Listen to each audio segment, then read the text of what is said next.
They came with crosses painted on their shields and left behind questions no sword could answer. In the dust-choked winds of the Levant, beneath the crumbled stones of forgotten fortresses, there lingers a silence that history cannot explain. The Crusades, bloody, holy, and unrelenting, were meant to carve a righteous path through the Holy Land. But hidden beneath the banners and bloodshed are stories that defy logic, accounts erased from Chronicles, and relics that should not exist. How did a band of starving soldiers capture one of the most fortified cities in the world without siege engines? Why do certain Crusader graves point not toward Jerusalem, but toward celestial constellations? And what truly happened in the shadowy tunnels beneath ancient Palestine, where entire units vanished without a trace? This is not the history taught in classrooms. These are the whispers left in stone, in parchment, in bone. Some say the Crusaders uncovered something not meant to be found. So sit back, relax, and let's dive into the unsolved riddles of a war that changed the world, and left behind mysteries we still struggle to understand. Beneath the vaults of an ancient abbey in southern France, where flickering candlelight once danced across cold stone walls, the silence is absolute. Dust hangs motionless in the air, and the worn floor bears the faint traces of footsteps long vanished. Some say these chambers once held secrets too valuable and too dangerous to remain above ground. Secrets of gold, of power, of something far stranger. Secrets of the Knights Templar. The Order of the Knights Templar rose from humble beginnings in 1119 AD, formed in the aftermath of the First Crusade to protect Christian pilgrims traveling through the Holy Land. Over the next 2 centuries, they would evolve into one of the most powerful military and financial institutions in all of medieval Europe. With holdings that stretched from England to Palestine and influence that reached popes and kings alike, the Templars became not just warriors, but bankers, engineers, and keepers of knowledge. But then, in a single brutal stroke, it was over. On Friday, October 13, 1307, under the shadowy direction of King Philip IV of France, Templar knights across the kingdom were arrested. They were accused of heresy, of devil worship, of secret rituals and blasphemy. Tortured, humiliated, and executed, the once mighty order crumbled. The Pope disbanded them. Their lands were seized. And yet, what became of their treasure? That question has haunted historians for centuries. At the height of their power, the Templars controlled vast fortunes, not merely gold and silver, but priceless artifacts, documents, and spiritual relics collected from across Europe and the Holy Land. Their banking system was among the most advanced in the medieval world, allowing nobles to deposit funds in London and withdraw them in Acre. They built fortresses with underground chambers, some so expertly constructed they remain structurally sound today. But after the arrests and executions, much of this wealth simply vanished. According to official accounts, most of the Templar assets were either seized by the crown or handed over to the rival Knights Hospitaller. Yet when French officials raided the Paris Temple, the Order's headquarters, they found the treasure vaults empty. Where had it gone? Some researchers believe the Templars, sensing the tightening grip of royal power, had time to move their treasure. Records suggest a fleet of Templar ships vanished from the port of La Rochelle in western France around the same time as the arrests. No one knows where they went. One theory places them in Scotland, where sympathetic nobles may have sheltered the exiled knights. There, beneath Rosslyn Chapel, built in the 15th century and shrouded in cryptic symbolism, some believe the treasure was hidden, protected by layers of esoteric knowledge carved in stone. Others claim the Templars sailed across the Atlantic, centuries before Columbus, carrying their most valuable possessions to the New World. Supporters of this idea point to strange carvings in Nova Scotia and Mesoamerican connections to medieval European iconography. Skeptics argue that such theories stretch the limits of plausibility. There is no concrete evidence, they insist, that the Templars made it beyond France with anything more than whispers and myths. And yet, why did so many of their underground vaults remain untouched by the crown? Why did their complex network of coded documents and secret routes suddenly fall silent? In the south of France, near the village of Rennes-le-Château, a separate thread of mystery weaves itself into the Templar legend. In the 19th century, a parish priest named Berenger Saunière inexplicably amassed a vast fortune. Some say he uncovered something beneath his church, something ancient, powerful, and tied to the Templars. Hidden parchments, sacred relics, a gateway to knowledge the church had long buried. Saunière never revealed his source of wealth, and he took whatever secrets he held to his grave. Even more tantalizing are claims that the Templars uncovered something far more valuable than gold during their time in Palestine. Some speculate they found relics linked to the early Christian church, perhaps even the fabled Ark of the Covenant or the Holy Grail itself. According to this idea, their true treasure was not material wealth, but knowledge, esoteric teachings passed down through centuries, kept hidden for fear of persecution or misuse. Is it possible that the Templars' fierce persecution by the Church stemmed not only from political jealousy, but from fear of what they had discovered? We do know the Templars were deeply involved in sacred geometry, astronomical alignments, and architectural secrets that far surpassed their era. Some of their chapels and commanderies contain symbols more reminiscent of ancient mystery schools than medieval Christianity, suggesting they may have merged their faith with older, forgotten traditions. From beneath the ruins of their command posts in Jerusalem and Acre to the crypts of French cathedrals, their legacy remains etched in stone, but just out of reach. Of course, it could all be legend. Gold hidden beneath Rosslyn, grails buried in mountain caves, secret fleets vanishing into the Atlantic fog. It's easy to dismiss such tales as romantic fiction, yet the historical gaps are real. The unanswered questions undeniable. The silence left behind by a once mighty order continues to echo across Europe and the Mediterranean. What were they truly guarding? And why did so much of their wealth and their story simply disappear? Some say we'll never know. Others believe the treasure still exists, hidden beneath a ruined fortress, buried in an unmarked tomb, or protected by descendants of the Templar line. A legacy waiting to be unearthed. The truth remains buried.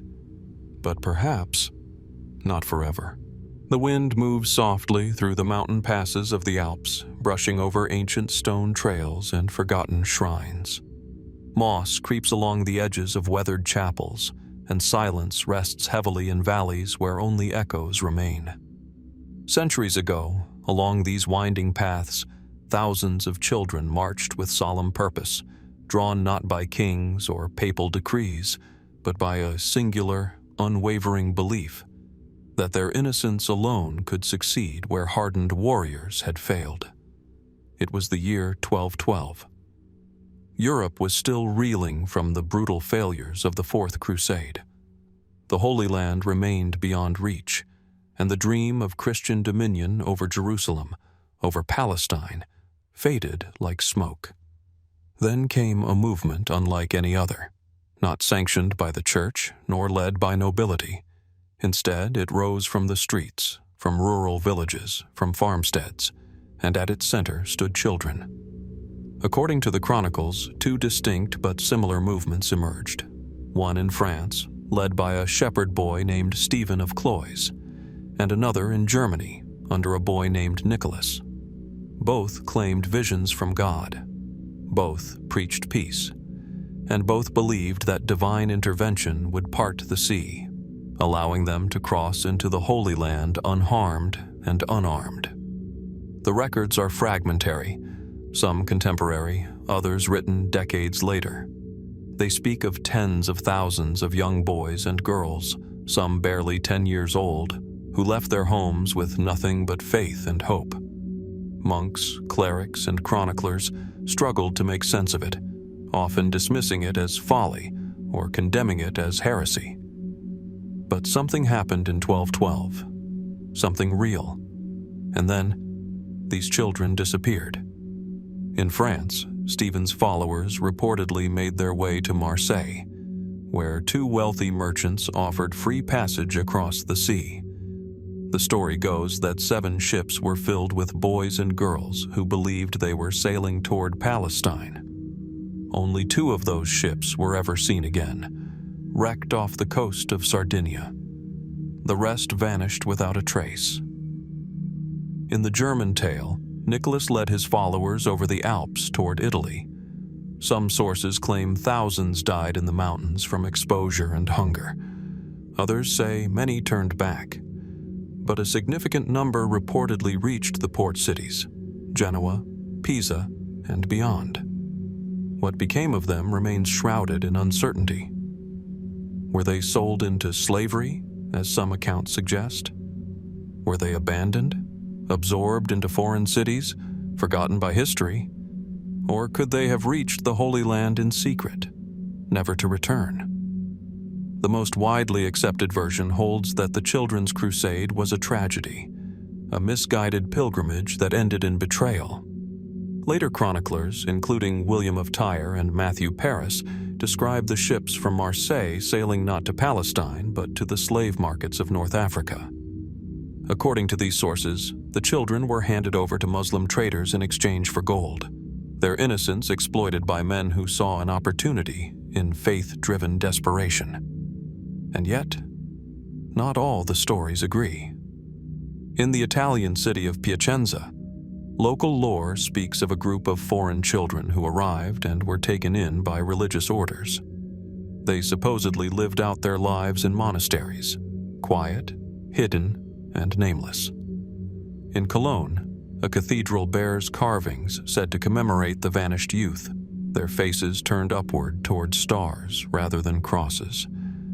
A handful of legends speak of survivors who returned years later, silent and changed, their memories fractured by trauma, or worse. What truly happened on those ships? Were there truly 30,000 children, as some sources suggest, or only hundreds, exaggerated by rumor and myth?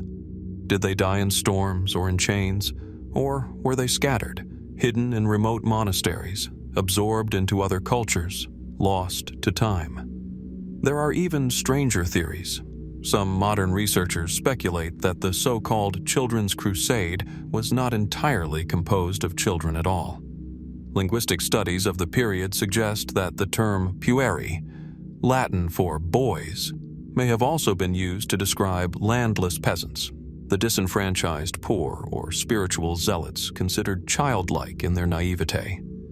If true, then this was not merely a crusade of the young, but of the desperate, those seeking purpose, justice, or transcendence in a world torn by war. Then there are the fringe accounts. These stories, rarely found in academic circles but whispered through folkloric traditions, suggest the children were taken not into slavery, but into secrecy. Some claim they were absorbed into hidden religious sects, entrusted with forbidden knowledge uncovered during previous crusades. Others go further still, speculating that a few children may have reached the Holy Land and found something that was never meant to be brought back.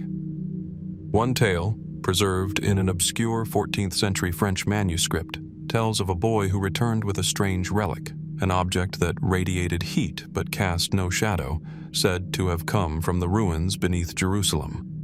The manuscript never explains what became of the boy or the object. The page ends abruptly. Are these mere stories? Fragments of myth sewn onto tragedy? Or do they hint at something more profound, buried beneath centuries of erasure? The Children's Crusade is rarely discussed in detail today, perhaps because it resists easy explanation. It was neither a battle nor a campaign. It was a movement of faith without weapons, of innocence marching into the unknown. And it ended, not with glory or defeat, but with silence. No monuments commemorate these children in Marseille. No names remain in Genoese registries. Their graves, if they exist, lie unmarked. And yet, their story echoes still, in the empty places along the coast, in the ruins tucked into alpine forests, in the absence that history cannot fully explain. Were they martyrs? Victims? Wanderers lost to time? Or were they something else entirely? The fate of the children's Crusade survivors remains one of the most haunting enigmas of the medieval world. And perhaps somewhere, among old stones or forgotten scrolls, the truth still waits to be uncovered. The walls of Constantinople shimmered in the morning light, towering above the Sea of Marmara like the edge of a golden dream. Built of limestone and brick, layered with centuries of imperial ambition, these ramparts had repelled armies and resisted empires. For 1,000 years, they had guarded the heart of the Byzantine world. But in April of 1204, the unthinkable happened. The Crusaders, sent to reclaim the Holy Land, turned their swords against a fellow Christian city. And to this day, no one can fully explain why. The Fourth Crusade began with a familiar purpose: to capture Jerusalem. Pope Innocent III, ambitious and determined, called on Christendom to reclaim the holy sites lost to Muslim control. But from the very beginning, the expedition was plagued with logistical failures, unpaid debts, and shifting alliances. The Crusaders had contracted Venetian ships to ferry them across the Mediterranean. When they couldn't pay in full, the Doge of Venice, Enrico Dandolo, blind and nearly 90 years old, proposed a compromise. In exchange for their debt, the Crusaders would assist Venice in capturing the city of Zara, a Christian city and a rival to Venetian trade. Reluctantly, the knights agreed. The attack shocked Europe. Crusaders spilling Christian blood for the sake of commerce? The Pope excommunicated them, but the momentum had already shifted. Then, something even stranger occurred. A Byzantine prince in exile, Alexios Angelos, approached the Crusaders with an extraordinary offer. Help him reclaim his father's throne in Constantinople, and in return, he would fund their campaign to Palestine, provide troops, and reunite the Eastern and Western churches under papal authority. It was a tantalizing promise: wealth, glory, and divine purpose. But it was also a trap. In 1203, the Crusaders arrived outside Constantinople. They laid siege to the city, not to destroy it, but to restore Alexios. And for a time, it worked. The people, wary of their current emperor, allowed the exiled prince to take the throne as Alexios IV. Yet the alliance was fragile. The new emperor struggled to raise the promised funds. The Byzantine nobility seethed with resentment, and the Crusaders, encamped outside the city, grew restless, cold, and hungry. By early 1204, tensions exploded. What followed was one of the darkest chapters in the history of the Crusades. The Crusaders launched a full assault on Constantinople. They breached its mighty walls, the same walls that had defied Arab sieges, Bulgar invasions, and Ottoman assaults for generations. Over 3 days, the city was looted and desecrated. Churches were stripped of relics, palaces were ransacked, libraries were burned, priceless icons were shattered. Nuns were assaulted in their cloisters. Gold and manuscripts were melted down or stolen, some of which are still displayed in Western Europe today. But here is where the mystery deepens. Why did the Crusaders really sack Constantinople? Was it merely desperation? A tragic result of broken promises and unpaid debts?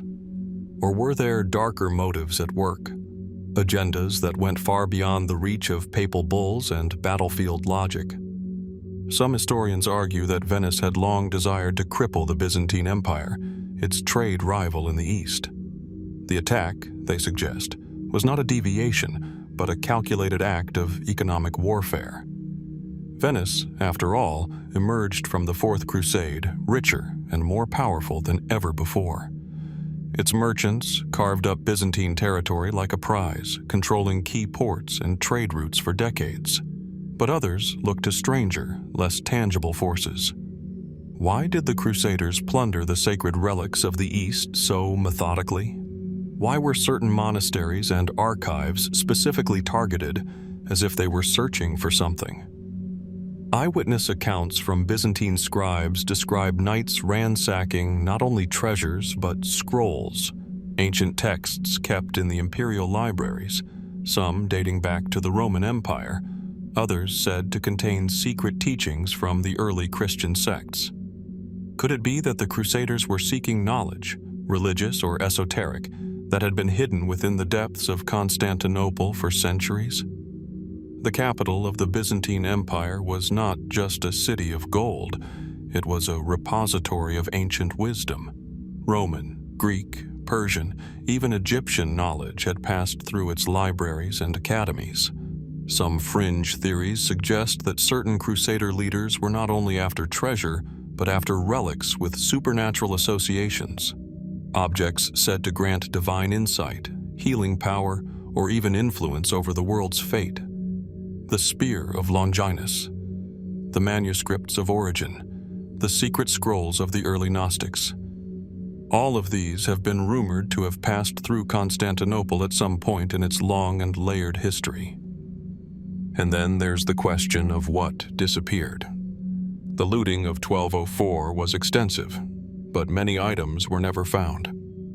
No complete inventory of the city's lost knowledge was ever made. Ancient texts, holy relics, sacred artifacts, all vanished into private collections or were lost in fire. Some may yet lie buried beneath Western cathedrals, mislabeled in dusty archives, or hidden in the vaults of noble families. Or perhaps they were destroyed intentionally. To this day, the sack of Constantinople remains a historical riddle. It shattered the Byzantine Empire and permanently divided East and West. The Crusaders never reached Palestine. Jerusalem remained out of reach. And the Church, split between Latin and Orthodox, would never reconcile. Was it simply a catastrophic miscalculation? Or was it something far more deliberate? The crusade that attacked Constantinople stands as one of the most inexplicable turns in medieval history. A holy war that turned inward, tearing apart the very civilization it claimed to defend. And as we trace the ruins of that shattered city, one question continues to rise from the ashes. What were they really looking for? In the dim chamber beneath a ruined Templar preceptory in southern France, the air is thick with centuries of silence. The stone walls, still bearing faint traces of Red Cross insignia, seem to absorb sound, as if guarding long-forgotten oaths. There are no windows. Only the flickering of a lone torch would have illuminated this space, casting shifting shadows over carved stone benches and a narrow central aisle. What happened here remains unknown, but many believe this was a place of initiation, a sacred threshold few ever crossed, and none dared to speak of. The Knights Templar are remembered as warrior monks, pious, disciplined, and formidable in battle. Founded in 1119 AD in the aftermath of the First Crusade, their mission was to protect Christian pilgrims traveling through the Holy Land. But as their influence spread across Europe and into the heart of Palestine, so too did their mystique. The Templars became not only military elites but also powerful landowners, financiers, and builders. From their fortress in Acre to outposts in England, Portugal, and Armenia, they established a vast network of commanderies and secretive administrative centers. Yet for all their visibility on the battlefield, the inner workings of their order remained concealed, especially what occurred during their initiation rites. Initiation into the Templars was no ordinary religious ceremony. It was secretive by design. Even in official documents, details are scarce. Prospective knights underwent the rite in isolated chambers, away from public view, sometimes under cover of night. Witnesses were few, and those who spoke of what they had seen often did so in hushed tones, or never at all. Then, in 1307, everything changed. On the morning of Friday, October 13th, King Philip IV of France ordered the arrest of every Templar within his realm. The charges were shocking: heresy, idol worship, blasphemy, and indecent conduct.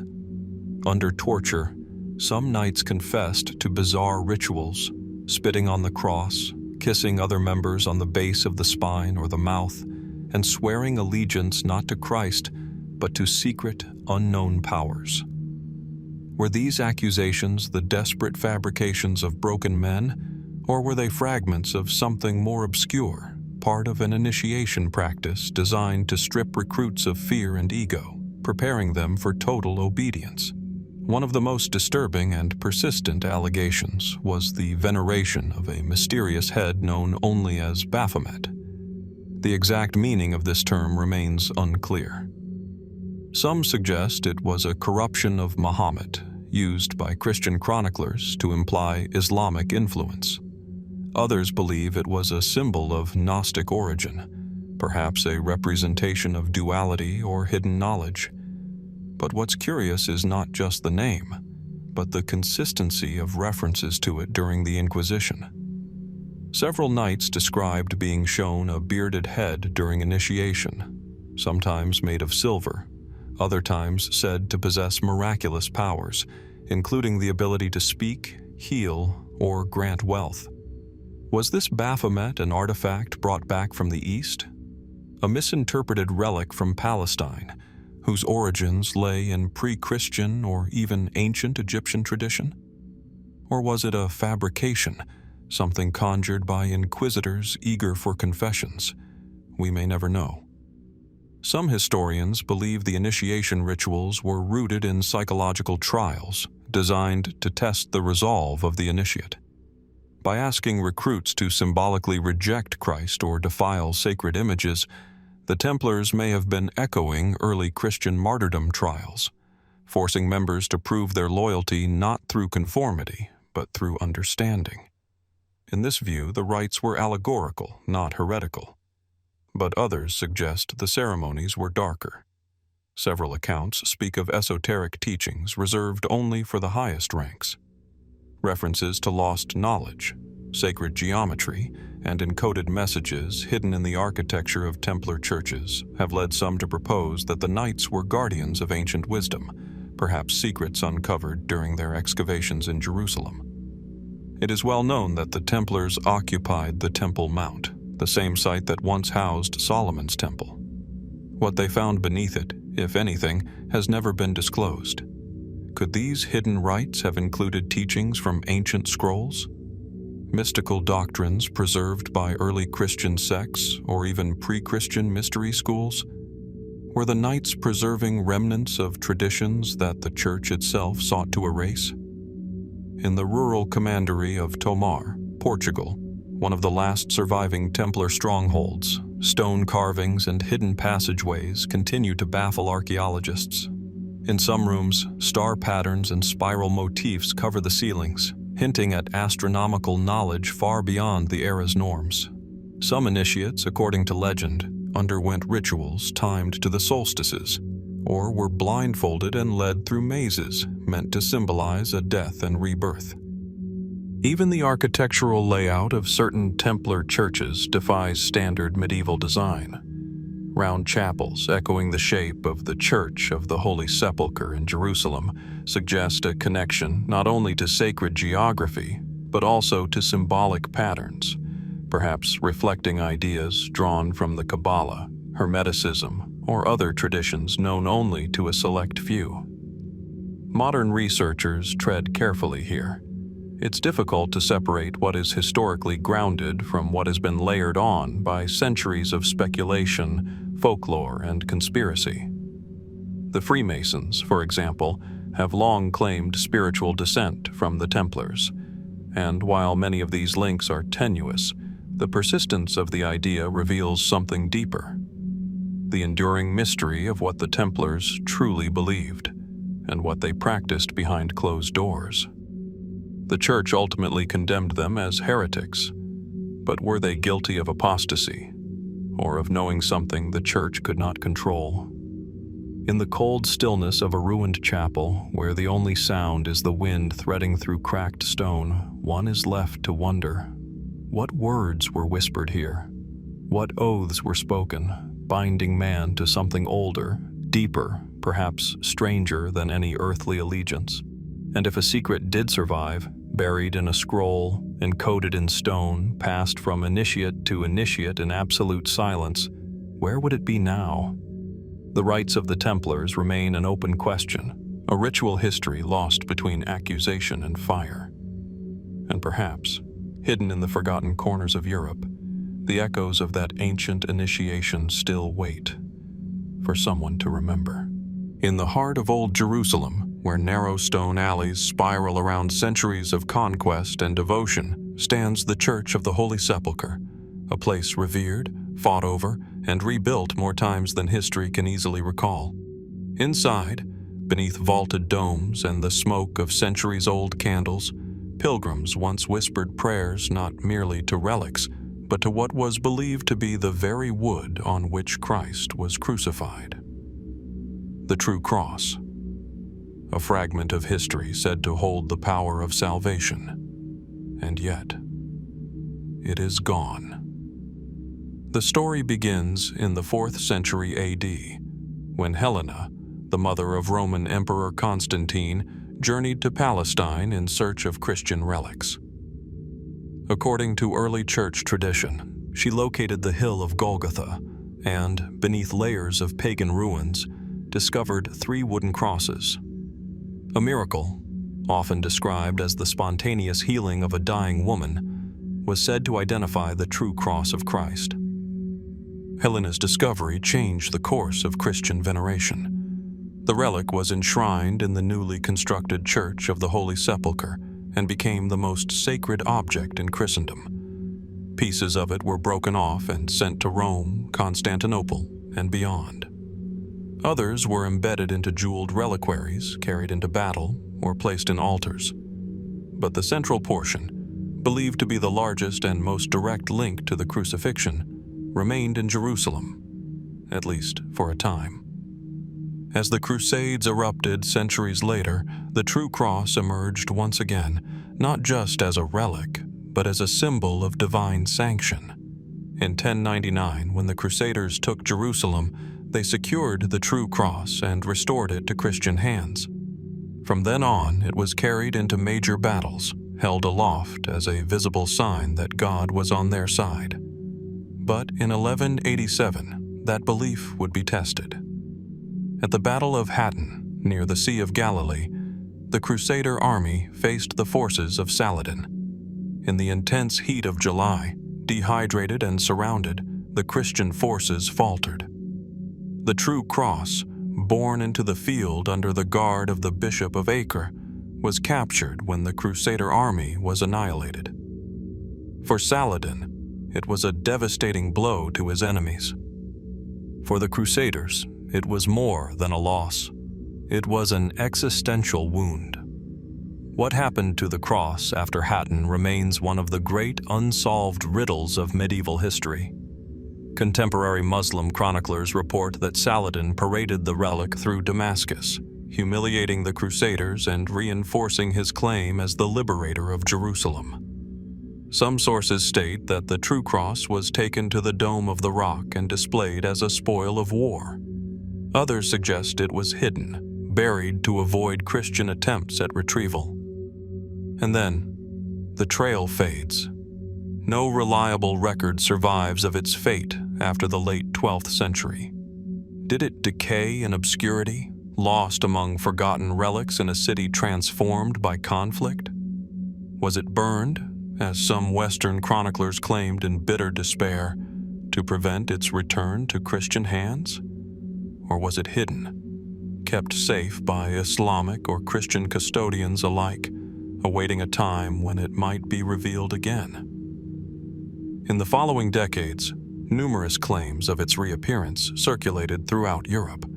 Kings and clergy announced the possession of fragments, some said to be cut from the cross before Hattin, others claimed to be retrieved afterward through clandestine deals or pilgrimages. But none of these could be definitively linked to the original relic.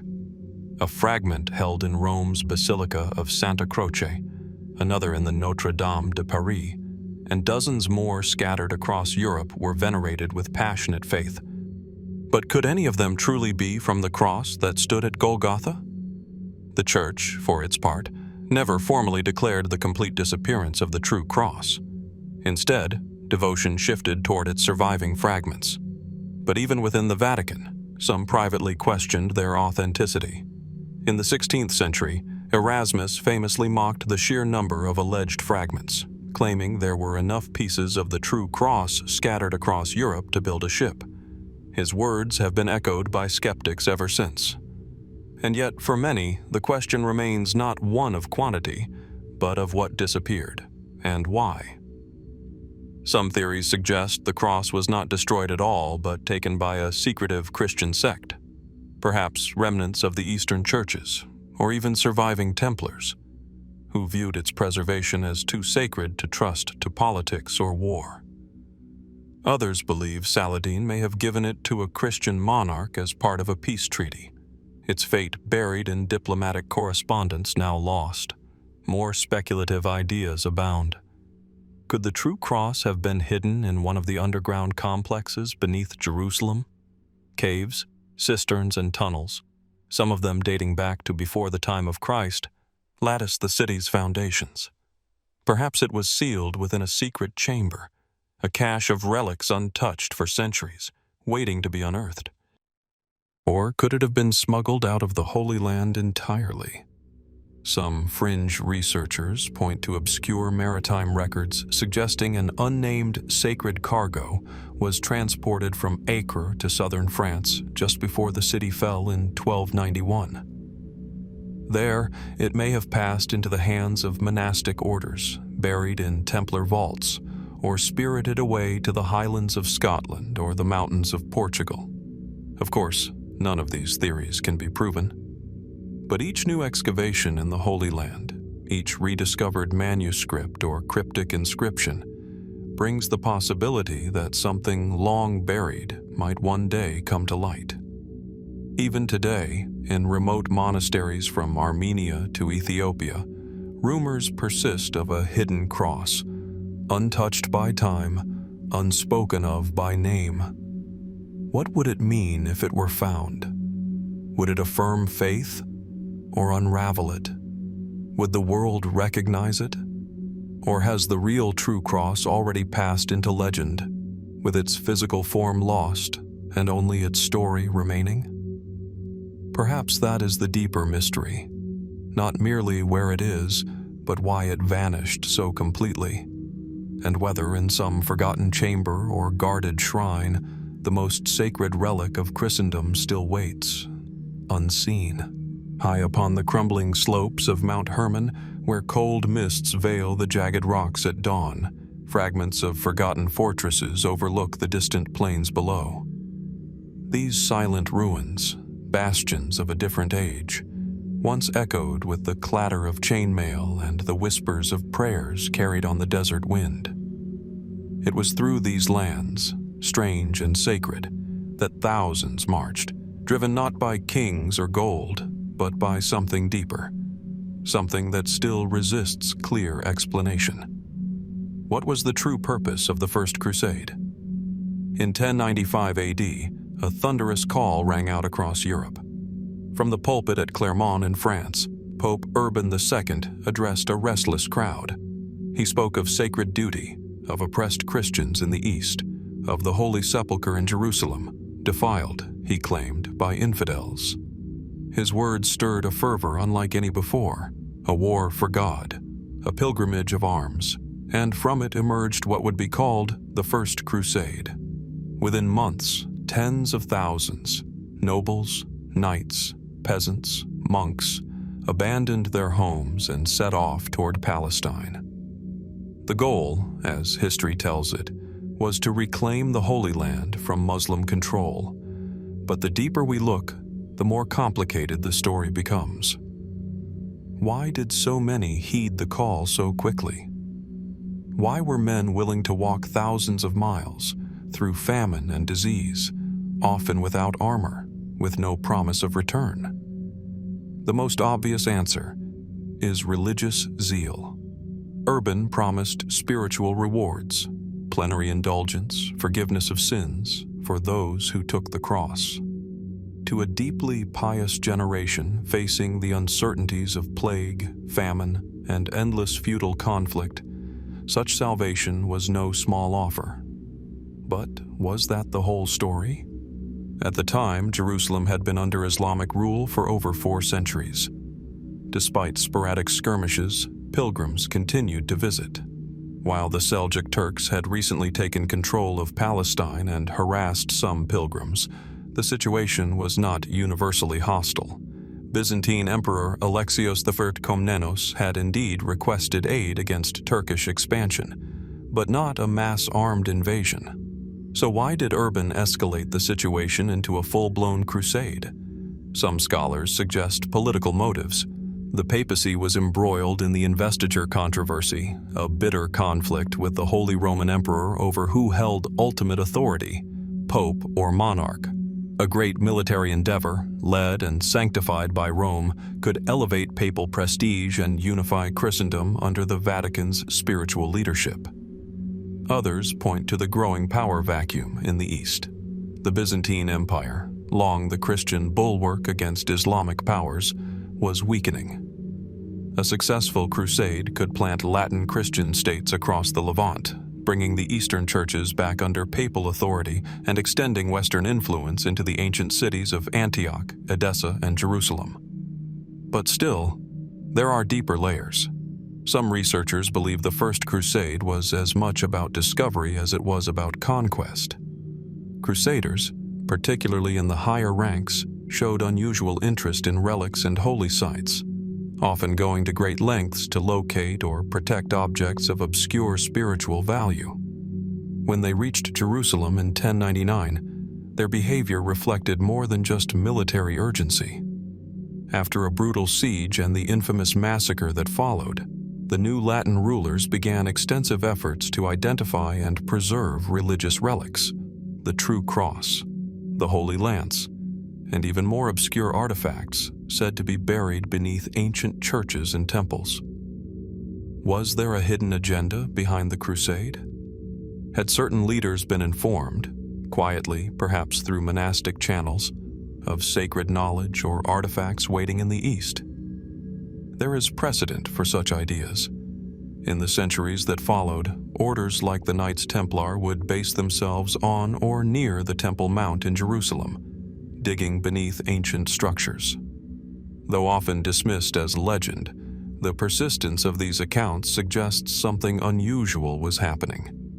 The First Crusade, in this view, was not only a war, it was a quest. The idea of a crusade as a spiritual pilgrimage with secret objectives appears in scattered texts from the period. A few early accounts mention visions, dreams, or signs interpreted by religious leaders as divine endorsements. Some chroniclers refer cryptically to a greater treasure than Jerusalem itself without further detail. Could this have been symbolic? Or was something else hidden beneath the city, beneath Golgotha, beneath Solomon's temple, that certain powers desired? Even more provocative are references to knowledge lost during the Roman destruction of the Second Temple in 70 AD. Could ancient Jewish, Christian, or even pre-Christian writings or relics have survived, hidden away and passed down through guarded traditions in Palestine? We may never know. The records are incomplete, contradictory, and often steeped in theological interpretation, and yet the mystery lingers. What exactly did Pope Urban know in 1095? Why were certain noble families, such as the Counts of Toulouse and the House of Bologna, so quick to join, risking everything for a cause that, on the surface, offered uncertain rewards? Even the supposed People's Crusade, led by Peter the Hermit before the formal armies departed, was marked by strange phenomena. Eyewitnesses wrote of heavenly signs in the sky, crosses of light, fiery apparitions, interpreted as divine approval. But could these have been propaganda? Or were they signs of something else, something not easily explained? The first crusade succeeded where later ones would fail. Jerusalem was taken, Crusader states were established, but perhaps its greatest legacy lies not in what was won, but in what was hidden. What remained behind veils of ritual, language, and secrecy. A war for God, a pilgrimage of blood, a relic hunt, a political maneuver, or something still undiscovered? As we look back across the dust-covered hills of Palestine, across the ruins of ancient churches and fortress walls, we are left with a question that no chronicle has ever fully answered. Was the First Crusade truly about Jerusalem? Or was it about something far older and far more mysterious? The sun over the horns of Hattin is unforgiving. Two rocky hills rise above a dry, scorched plain in what is now northern Palestine. Dust clings to the brittle air, and the terrain is silent, save for the faint sound of wind brushing through the dormant grass. But in July of 1187, this landscape was anything but quiet. Here, beneath these twin volcanic mounds, the fate of the Crusader kingdom of Jerusalem was sealed in fire, blood, and, perhaps most enigmatically, betrayal. The Battle of Hattin was more than a decisive military defeat. It marked the unraveling of nearly a century of Crusader dominance in the Holy Land. But as historians sift through chronicles and letters written in its aftermath, a deeper, more troubling question emerges. Did treachery from within pave the way for the Christian army's catastrophic loss? In the years leading up to Hattin, the Latin kingdom of Jerusalem had been straining under the weight of internal divisions. Factions within the Crusader elite vied for power, some advocating diplomacy with Muslim powers, others pushing for unrelenting aggression. At the heart of this conflict stood two towering figures: Guy of Lusignan, the newly crowned but widely distrusted king, and Reynold of Chatillon, the volatile lord of Carac, renowned for his brutality and disdain for peace treaties. Their opponent, Saladin, Sultan of Egypt and Syria, had been biding his time. A master strategist and devout Muslim, Saladin was determined to reclaim Jerusalem for Islam, but he knew that brute force alone would not win the day. His opportunity came not through open warfare, but through Crusader disunity. In early July of 1187, Saladin's forces invaded the lands near Tiberias. He lured the Crusaders into a trap by besieging the city, knowing full well that the garrison's commander, Raymond of Tripoli, had personal ties there. His wife was inside the fortress. Whether by coincidence or cunning manipulation, the move worked. Despite pleas for caution, King Guy and his advisors chose to march the entire Crusader host, around 15,000 men, across the arid plains to relieve Tiberias. But it was midsummer. The heat was unrelenting. Saladin's forces harassed them constantly, denying them access to water, using the terrain to their advantage. By the time the Crusader army reached the plateau near Hattin, they were exhausted, dehydrated, and surrounded. It was here, according to several accounts, that discipline faltered, and a moment of betrayal may have turned a difficult position into utter catastrophe. Some chronicles, such as those by Ernul, a squire who claimed to have been present, hint at confusion and disobedience within the Crusader ranks.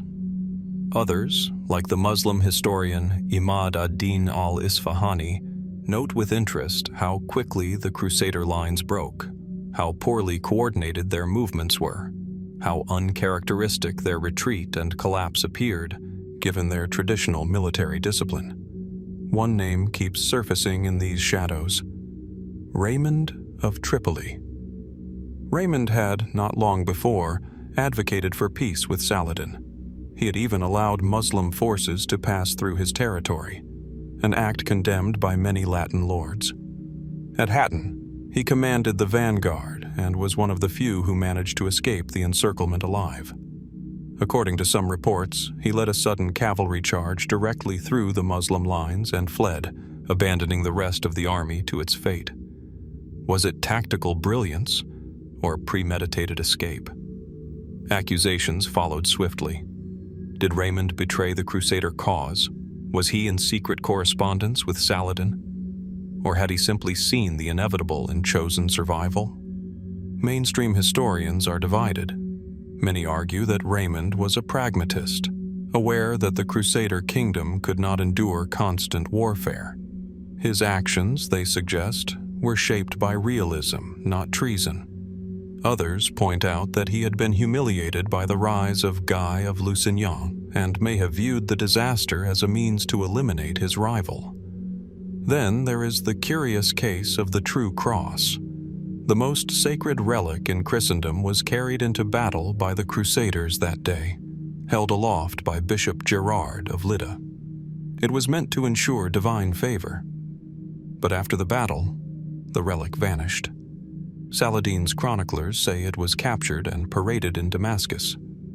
Yet no one knows what became of it after that. Was it destroyed, hidden, or spirited away in the chaos? Some have even suggested that its loss was no accident, that internal betrayal may have extended to those responsible for protecting it.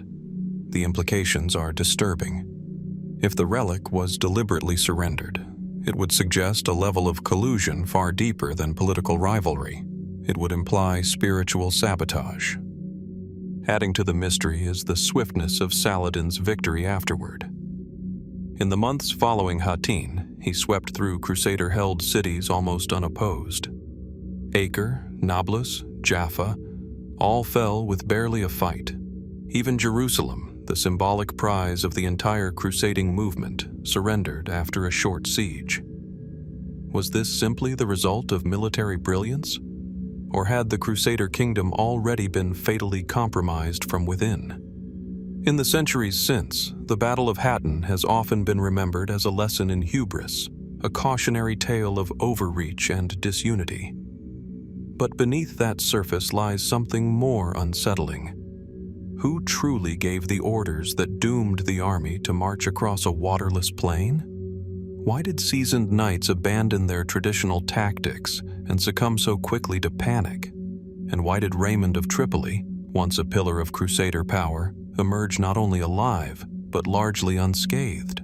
Some speculate that secret pacts may have been formed between Saladin and disillusioned Crusader lords.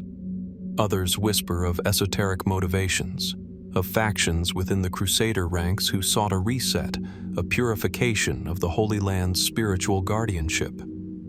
Could it be that the Crusader kingdom was never meant to survive? That some among its leaders had long since given up on its mission? We may never know the full truth. Today, the winds over Hattin carry no secrets, only silence. The fields where thousands once fell are dry, sun-bleached, and still. But if one listens closely through the layers of ash and time, a faint question seems to rise from the stones. Was the fall of the Crusaders at Hattin the result of poor strategy? Or was it the outcome of something far more deliberate, far more concealed? A betrayal not only of an army, but of a vision. The sun sinks low over the ancient hills near Nazareth. A cool wind drifts through the olive groves, brushing over dry stone terraces and long-forgotten watchtowers. Shadows lengthen, merging with the quiet folds of the land, terrain that has witnessed countless battles, pilgrimages, and prayers. But as twilight deepens, the silence becomes strange, eerie even. Locals sometimes whisper of figures seen in the distance, figures in chainmail, ghostly banners flapping in the wind, hoofbeats echoing across the earth where no riders pass. In this land soaked with blood and memory, stories of phantom armies persist. And they have for centuries. They are called many things: the Lost Host, the Pale Knights, the Marchers in White. Most commonly, they are known as the Ghost Armies of the Holy Land. Their stories trace back to the time of the Crusades, when European knights clashed with Muslim warriors across the hills, deserts, and walled cities of Palestine. But unlike the well-documented battles, these tales live in the margins, half-forgotten accounts buried in footnotes, in monastic scribblings, and in the oral traditions of both Crusader and Muslim chroniclers. The first such mention appears in the Gesta Francorum, a semi-anonymous Latin chronicle of the First Crusade. In it, an unnamed knight claims to have seen a host of glowing men on horseback descending from the skies near Antioch, just before the Christian forces broke the long and bloody siege. Others echoed the tale. Raymond of Aguilera, a chaplain who traveled with Count Raymond of Toulouse, reported visions of angelic warriors rallying the Crusaders in their darkest hour. At the time, such accounts were considered divine interventions, miracles in the service of Christendom. The appearance of these spectral forces, often during moments of desperation, were interpreted as signs of heavenly favor. But over the years, the descriptions became less clearly religious and more ambiguous. A puzzling account emerges from the time of the Second Crusade. In the region around Tiberias, soldiers reported seeing a silent army riding at dawn, cloaked figures who passed through the mist without sound, leaving no footprints. A Muslim chronicler, Ibn al-Athir, independently wrote of phantoms in the hills, seen by both Christian and Saracen sentries. These figures did not engage in combat. They simply watched, vanishing at sunrise. Coincidence? Or could these experiences point to something else entirely? Mainstream historians have often dismissed such tales as wartime hallucinations, brought on by dehydration, fear, and religious fervor. After all, conditions in the Crusader campaigns were brutal. Many soldiers were far from home, malnourished, and constantly on edge. In such an environment, visions would not be unusual. The line between psychological stress and spiritual experience can blur in the crucible of war. And yet, not all sightings occurred in moments of desperation. Some took place long after battles had ended. Pilgrims reported seeing full armies standing on distant hills, motionless, silent, slowly fading as the viewer approached. One 13th century monk named Theodoric of Würzburg wrote that he witnessed a great procession of knights without faces near the ruins of Ascalon. The vision lasted several minutes before vanishing into dust. Skeptics argue these were optical illusions, mirages shaped by the intense heat and atmospheric conditions of the Levant. The shimmering distortions common in desert landscapes can make distant figures appear ghost-like.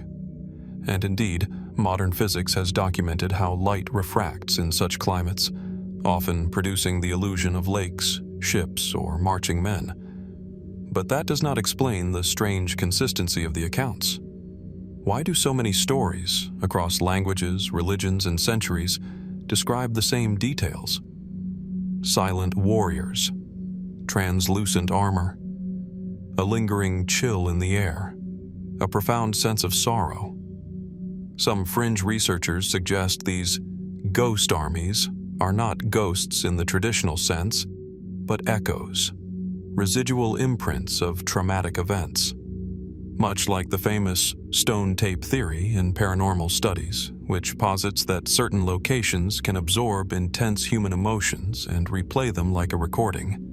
These landscapes may carry the psychic residue of thousands of violent deaths. There is also the theory, less spiritual, more speculative, that some of these reports might involve time anomalies. Could we be witnessing folds in time itself? Temporary bleed-throughs, where past and present overlap? The idea seems far-fetched, and yet it continues to circulate among those who study the strange and unexplainable elements of Crusader history. An even stranger suggestion comes from apocryphal Templar texts, writings not recognized by the Church but preserved in fragments. These speak of the Watchers, a mysterious force said to appear when sacred ground is defiled or forgotten. Whether metaphorical or literal, the reference adds another layer of intrigue. Even in modern times, the stories have not stopped. Bedouin shepherds in the Galilee have told of stumbling upon men dressed in ancient armor, standing as if in prayer before vanishing without sound. A group of French tourists in the 1980s claimed to have seen a procession of torch-bearing soldiers near the ruins of a Crusader fort. Their cameras malfunctioned. The photographs came out blank. These accounts are unverifiable, but they echo a much older pattern. What are we to make of it all? Are these merely legends, tales born of heat, dust, and human imagination stretched to its limits? Are they relics of the medieval mind, shaped by a world steeped in religion and fear? Or do they hint at something deeper, something that continues to haunt the soil of the Holy Land? In a region where every stone holds a secret, where civilizations have risen and crumbled for thousands of years, is it so strange to believe that echoes remain? As the last light fades over the fields near Tiberias, one might be forgiven for looking twice at a distant ridge, for wondering, just for a moment, if that was mist, or a mounted figure watching from beyond the veil.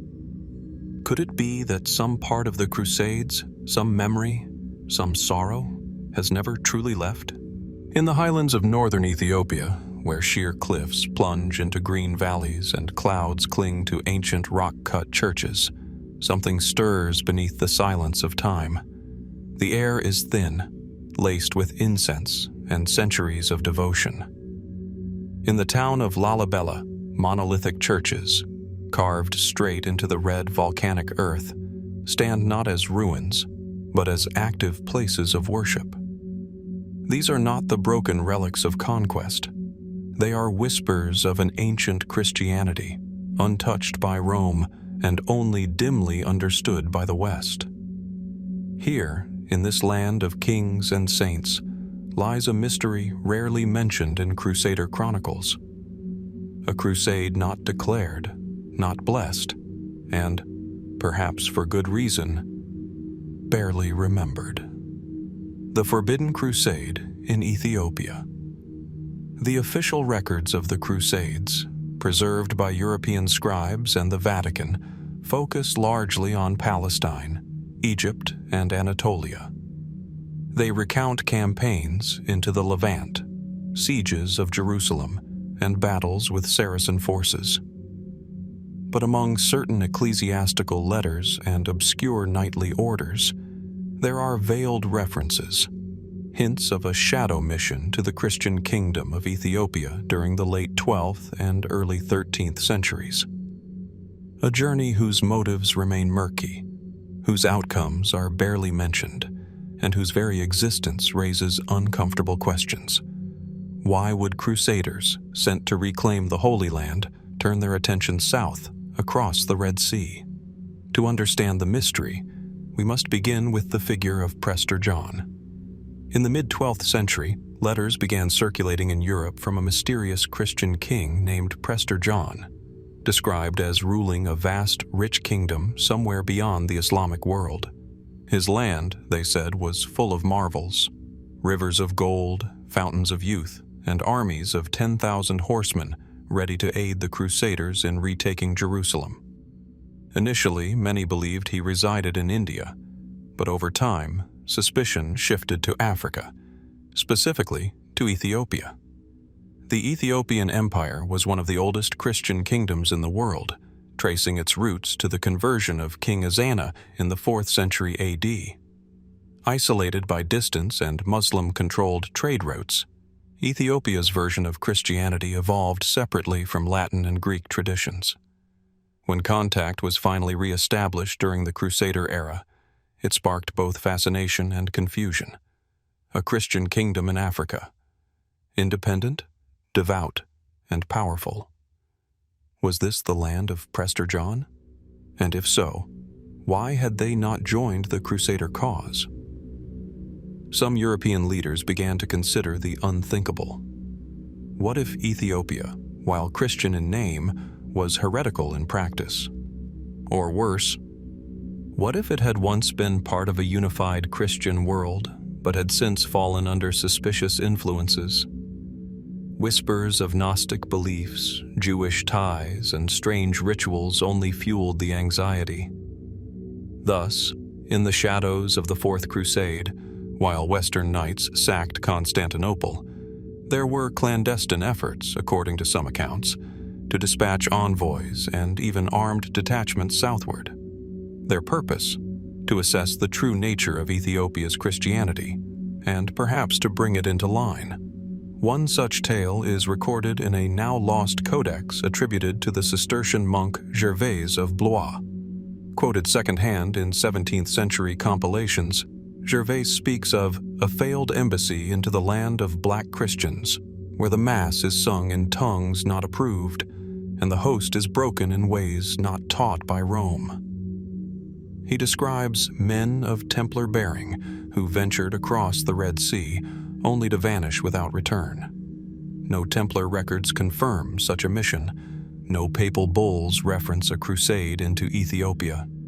And yet, the absence of evidence does not erase the echoes. In Ethiopian chronicles, particularly the Kebra Nagast, there are brief mentions of white warriors arriving uninvited, demanding conversions, questioning priests, and seeking relics. These figures are unnamed, quickly defeated, and dismissed as misguided invaders.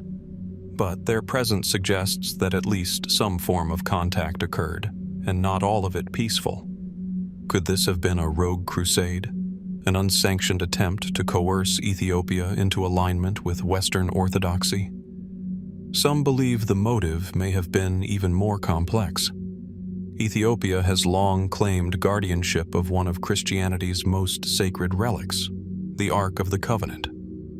According to Ethiopian tradition, the Ark was brought from Jerusalem by Menelik I, the son of King Solomon and the Queen of Sheba. It resides today, they say, in the Church of Our Lady Mary of Zion in Axum, watched over by a single monk who is forbidden to leave its side. Is it possible that some crusaders, obsessed with relics, driven by a desire to recover sacred objects, sought the Ark itself? If such a mission took place, it would explain its secrecy.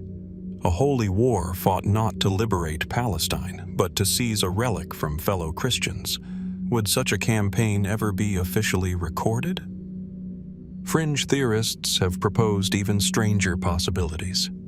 They suggest that the Forbidden Crusade was never meant to convert or conquer, but to recover lost knowledge. Some claim the Templars believed Ethiopia held texts that predated the Gospels, records from the time of Enoch, or the Watchers mentioned in apocryphal scripture. Others argue the journey was a test, an esoteric pilgrimage designed to contact a spiritual tradition older than the Church itself. We cannot say for sure. No Crusader banners remain in the highlands. No bones marked with Latin inscriptions have been unearthed. But what lingers is the gap, the strange silence between what was known and what was done. Why did the Vatican remain mostly silent on Ethiopia throughout the Crusades? Why did Templar curiosity turn away from the Holy Land and south? In the cool, incense-heavy air of Lalibela, the question remains: who came here and why? Were they seeking allies or something else? And if they failed, what did they find that was never meant to be found? The churches still stand. The Ark remains locked away. And somewhere beneath the rock-hewn halls of Axum, the forgotten steps of strangers may still echo, waiting for history to remember them. Beneath the sun-scorched stones of the Levant, where olive groves shimmer in the heat and ancient citadels cast long shadows over forgotten wells, a strange silence once settled over the battlefield. The year was 1191. The Third Crusade had reached a brutal stalemate. Blood had soaked the soil from Acre to Ascalon. Yet, between the clangor of swords and the march of armored feet, there were moments when the fighting paused and something unexpected happened. Two of history's most celebrated opponents, King Richard, the Lionheart of England, and Sultan Saladin, the legendary Muslim commander, entered into a curious and whispered diplomacy. What did they say behind closed tents? What passed between messengers under truce flags fluttering over no man's land? These secret talks, barely mentioned in the Chronicles, suggest a story far stranger than the one history tells on the surface. Was this just a pragmatic effort to end a costly war? Or was something deeper unfolding? The meeting grounds were places like Jaffa and the outskirts of Jerusalem, dusty ridges overlooking sacred hills, where the air carried the scent of sagebrush and the unspoken weight of prophecy. Though Richard and Saladin never met face to face, their envoys crossed enemy lines with increasing frequency. Courteous letters, gifts, even physicians were exchanged. One of Saladin's brothers reportedly dined with Richard, a rare courtesy between enemies sworn to holy war.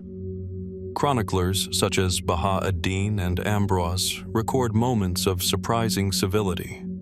Richard offering Saladin's sister a place in a potential political marriage, Saladin sending fruit and snow to cool the Crusader king's fever. But beyond these anecdotes lies something more elusive. The persistent rumor that Richard and Saladin, far from being unwavering enemies, considered an unprecedented alliance. Could the greatest Muslim leader of the age and one of Christendom's fiercest kings have been secretly plotting not war, but union? It seems unthinkable. Yet some reports suggest the idea was not wholly fantastical. The most persistent version claims that Richard proposed a marriage between his sister, Joan of England, and Saladin's brother, Al-Adil. The plan? To jointly rule Jerusalem under a Christian-Muslim protectorate, a kingdom where both faiths would be honored, a shared capital. This suggestion, mentioned in passing by 12th century writers like Ernul and later expanded in European romances, blurs the line between diplomacy and legend. No formal treaty emerged. No such marriage ever took place. But the fact that this proposal existed at all raises deeper questions. Did Richard, perhaps wearied by endless war and uncertain alliances among his fellow Crusaders, seek a radical solution? Did Saladin, pragmatic and often merciful, see in Richard a partner worthy of something more than simple enmity? We do know that both men faced pressure, from within and without. Richard's own allies, including Leopold of Austria and Philip of France, frequently undermined him. His position in Palestine was powerful, but precarious. Saladin, meanwhile, was holding together a fragile coalition of emirs and sultans, some of whom viewed truces with Crusaders as a betrayal of jihad. And so these talks, if they ever truly aimed at unity, were dangerous for both men. Perhaps that's why they remain so shadowed. Nothing was written in stone. No cathedral recorded the meeting. No mosque echoed the announcement. But the possibility remains suspended in history like a breath held too long. Why were these negotiations never fully documented? Were they simply diplomatic gestures lost in the tide of war? Or were they intentionally obscured, erased by both Christian and Muslim chroniclers for the same reason? It would have been a scandal. A king of the Crusaders, proposing to bind his cause to that of the very enemy he sailed to fight? A Muslim sultan contemplating the sharing of Al-Quds, Jerusalem, with a Christian monarch? Even centuries later, the idea seems implausible. And yet, some modern scholars point to the curious outcome of the Crusade. After fierce campaigns, including the capture of Acre and the Battle of Arsuf, Richard advanced within sight of Jerusalem and stopped. He never attempted to take the city. Instead, in 1192, he signed a treaty with Saladin that allowed Christian pilgrims access to the Holy Sepulchre, even as the city remained under Muslim control. Why? Was it because Jerusalem, heavily fortified, was too difficult to besiege? Was Richard concerned about being overextended with no secure supply lines? These are the typical explanations. But others wonder, did the secret talks shape the outcome? Was a decision made, not by armies, but by their leaders in private, that the city would remain sacred to both, protected by neither alone? Some suggest that the Templars and Hospitallers, powerful military orders with their own political aims, may have worked behind the scenes to thwart any agreement that compromised their authority. A joint rule of Jerusalem would have rendered their raison d'etre obsolete. Could they have suppressed such a radical vision before it could be realized? Still others propose a stranger theory, that Richard and Saladin shared a certain vision, not just of peace, but of destiny. Both were deeply religious men. Both saw themselves as chosen instruments. Perhaps, in those exchanges, they glimpsed something beyond political settlement, something prophetic, a new age. The letters between them, those that survive, are strangely respectful, even admiring. Richard, famously direct, referred to Saladin as a great prince. Saladin, usually reserved, treated Richard as an equal. Could it be that, for a brief moment in the wreckage of holy war, two adversaries saw each other not as infidels, but as men? And if so, what might have been, had others allowed it? Today, in the ruins of those Crusader outposts, where wind echoes through broken archways and olive trees reclaim forgotten trenches, that question still lingers, not in stone, not in ink, but in silence. A silence that asks, what if peace was once possible, but forbidden? And what else might still lie hidden in the shadow of that unspoken pact? Beneath the misty twilight of the Venetian lagoon, the marble facades of a city unlike any other shimmer with a ghostly radiance. Gondolas drift silently through narrow canals, their wakes vanishing into reflections of fading Byzantine mosaics and merchant banners long surrendered to the sea. Venice, La Serenissima, a republic built not on land but on commerce, cunning, and secrets. And it is here, far from the deserts of Palestine, that one of the deepest and most perplexing mysteries of the Crusades begins to unfold. For while Crusaders bled for the cross in distant lands, it was Venice that often charted the routes, supplied the fleets, and whispered into the ears of kings. Always present, yet never central in the retelling. Hidden in the periphery, like a shadow behind the throne. Why did this small maritime republic play such a decisive and at times duplicitous role in the Crusades? And more importantly, what were its true motives? The Fourth Crusade, launched in 1202, was supposed to reclaim Jerusalem. That was the declared aim. Yet it never reached the Holy Land. Instead, it took a strange and fateful detour to Constantinople. The plan was simple. Crusader armies, lacking ships, would hire the Venetian fleet to ferry them east. The Doge of Venice, Enrico Dandolo, a man nearing 90, blind yet fiercely brilliant, agreed to provide transport for a massive army. But when the time came to depart, the Crusaders found themselves unable to pay the agreed sum. What happened next seems, on the surface, a desperate compromise. Venice proposed an alternative.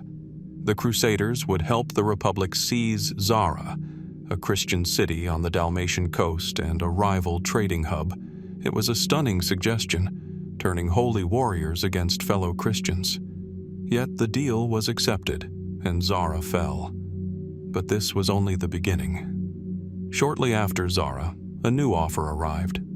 Prince Alexios Angelos, son of a deposed Byzantine emperor, promised funds, support, and troops if the Crusaders would help restore him to the throne in Constantinople. Again, the expedition changed course. Again, Venice stood to benefit. What followed was one of the darkest chapters in Crusader history, the sack of Constantinople in 1204.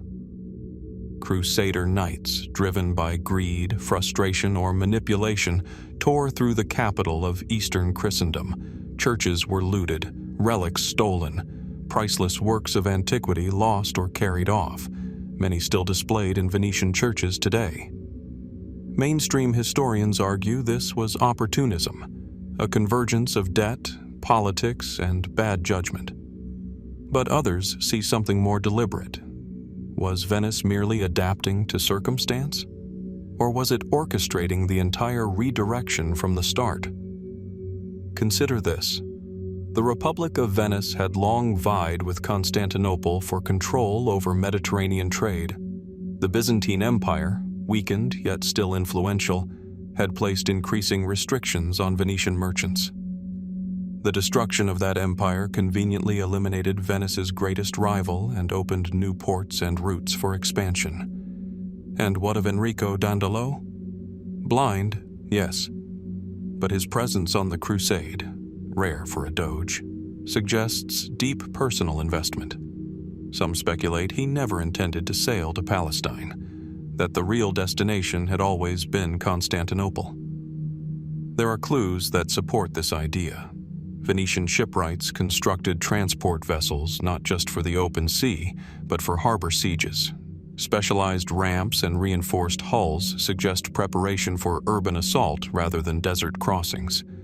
Did the Doge know something others didn't?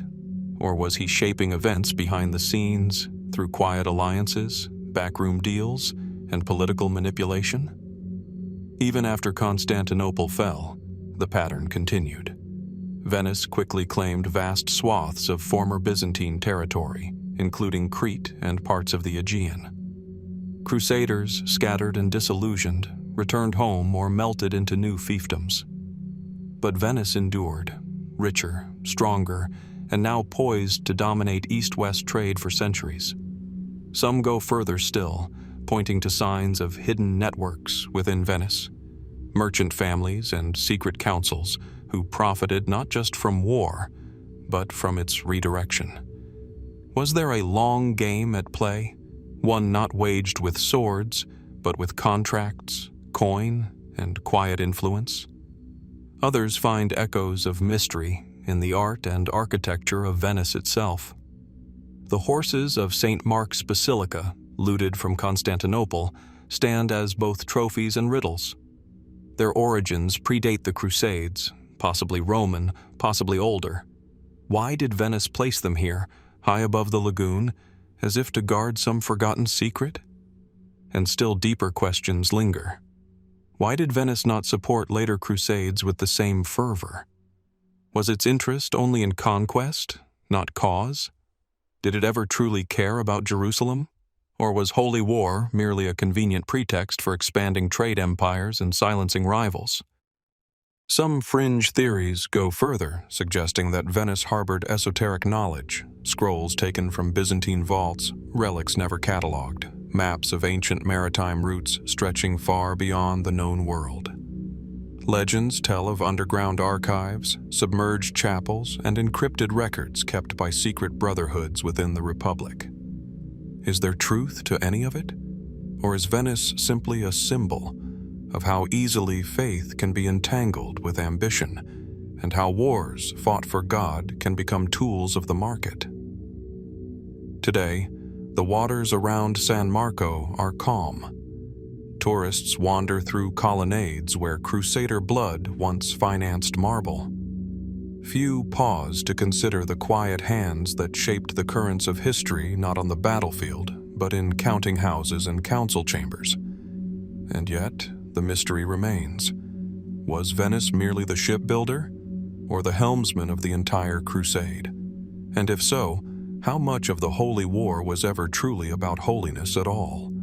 What records lie buried beneath the tide, or locked away in vaulted archives no outsider has ever seen? In the flickering candlelight of Venetian chapels, where east meets west in gold and shadow, one can almost hear the whispers of a past that refuses to settle. A story not of saints and sinners, but of those who knew how to steer history itself while letting others carry the sword. High in the remote valleys of Persia, where sharp limestone ridges rise like frozen waves from the earth, a strange silence lingers over crumbling ruins. Here, tucked into the mountains of Alamut, once stood a fortress known in whispers and legends, the stronghold of the assassins. The morning sun catches the pale stones of the ruined walls, casting long shadows that seem to shift with an intelligence of their own. It is a lonely place now, half swallowed by time and the earth. But in the 12th century, this was the heart of a terrifying enigma, a place feared by kings, crusaders, and caliphs alike. To the crusaders who encountered them, they were phantoms in human form, stealthy, silent, and utterly fearless. Men who could slip unnoticed into enemy camps, walk calmly into guarded courts, and plunge a dagger into a target's chest before vanishing, or calmly waiting to be cut down. They were said to work without payment, answer to no sultan, and strike with surgical precision. But who were they? The name given to them in the Latin West was assassins, a word that has since become a byword for shadowy killers. But that term, derived perhaps from Hashashin, carries layers of mystery. Was it a slur, an exaggeration, or something more literal? Were these men truly drugged into obedience? Or was that claim just another piece of enemy propaganda? Mainstream historians identify them as members of the Nizari Ismaili sect, a Shia Muslim community driven into the mountains after political and religious fractures splintered the Islamic world. Led by the enigmatic Hassani Saba, they established a network of fortified castles across Persia and parts of Syria. Their power did not lie in numbers, but in reputation and fear. According to sources both Islamic and European, the assassins developed a unique strategy: selective terror. Instead of fielding armies, they targeted specific figures, generals, governors, and even religious leaders. Victims were often killed in broad daylight, sometimes in sacred spaces, with the clear message that nowhere was safe. This precision bred paranoia. High-ranking officials slept in armor, banned strangers from approaching, and rarely appeared in public without layers of guards. The assassins never needed to kill thousands. They only needed to make people believe they could. And yet, so much about them remains uncertain. How did they train their initiates to such a degree of discipline and silence? Were the tales of secret gardens filled with intoxicating delights, a promised paradise for the faithful, mere invention, or was there something more ritualistic beneath their devotion? One of the earliest and most influential accounts comes from Marco Polo, who claimed to have learned of a secret valley where initiates were drugged with hashish and shown a mock paradise, complete with rivers of wine, silken maidens, and eternal pleasures. Upon waking, they were told only the master could return them to such bliss. So they obeyed, without question. But Marco Polo never actually visited Alamut. His story, though captivating, rests on second-hand hearsay, woven perhaps from myth, exaggeration, or even the fears of rival factions. There is no evidence in surviving Ismaili texts of such practices, nor any explicit mention of hashish. Could it have been slander designed to demonize a feared enemy? Or was it a hidden truth buried beneath centuries of careful concealment? Some scholars suggest the hashish story may have originated with their enemies, the Sunni Abbasids and later the Crusaders, who sought to discredit the assassins as depraved heretics and mindless killers. After all, to explain a foe that cannot be caught, bribed, or predicted, one must assume madness or dark magic. Anything less would be too unsettling. Others point to deeper layers. Was the assassin movement purely political? A response to persecution and marginalization? Or did it conceal a more esoteric agenda, perhaps even preserving secret knowledge handed down through centuries? Their system of initiation, layered in ranks and veiled in secrecy, has drawn comparisons to later secret societies. Was this an early form of something larger, something that would echo through the corridors of time, resurfacing under other names and guises? Even the fall of Alamut raises questions. In 1256, the Mongols, under Hulagu Khan, laid siege to the fortress. After fierce resistance, the stronghold was taken and reportedly destroyed. Many of the assassins were killed or absorbed into other communities. But curiously, some records suggest that not all the libraries were burned. Some manuscripts were quietly taken, possibly by agents of the Mongols, or perhaps by the assassins themselves, retreating deeper into obscurity. Could the knowledge of the assassins have survived in hidden vaults, passed from hand to hand, evolving across borders and generations? Some fringe theories suggest so, proposing links between the assassins and later European groups such as the Knights Templar or the Freemasons. These theories remain speculative at best, but their persistence reveals how deeply the mystery of the assassins has embedded itself in the historical imagination. And then, there is the question of their leader. Hassan-i-Sabbah, so often painted as a fanatic or a genius or both, remains a cipher. No portrait survives. No definitive biography. He emerges only through the veil of legend, a man of extreme intellect, icy logic, and unwavering will. A recluse in his mountaintop fortress who seldom left his chambers, yet commanded a network that stretched across kingdoms. Was he a cult leader, a revolutionary, or a philosopher-warrior misunderstood by both his allies and enemies? Today, Alamut is quiet. The wind sings through broken corridors where once orders were whispered that would change the fate of empires. The stones still stand, but the minds behind them have vanished. And the assassins, those ghosts of the Crusades, still hover on the edge of understanding. Were they the first true masters of psychological warfare, or something even more elusive? Could the truth about their rituals, their beliefs, and their motives still lie buried somewhere in the Persian mountains, waiting for the right eyes to see and the right mind to understand? Or is that perhaps the most assassin-like secret of all, that they were never what anyone believed them to be? The stone streets of Old Jerusalem hold a silence that seems deeper than time. Beneath layers of soot-blackened stone and sun-bleached dust, echoes of swords and prayers mingle in a city that has been conquered more than 40 times in recorded history. But no conquest casts a longer or darker shadow than that of the summer of 1099, when Crusader banners flew above blood-soaked walls, and the city became the stage for an event both revered and reviled, the Siege of Jerusalem. Today, the city's skyline is dominated by the golden gleam of the Dome of the Rock, the austere arches of the Al-Aqsa Mosque, and the ancient walls of what was once the Temple Mount. Pilgrims from all corners of the world still make their way through its gates. But 9 centuries ago, the Crusaders who breached those very walls claimed they were fulfilling a divine promise, reclaiming the holy city from Islamic control. What happened next has been the subject of debate, horror, and mystery ever since.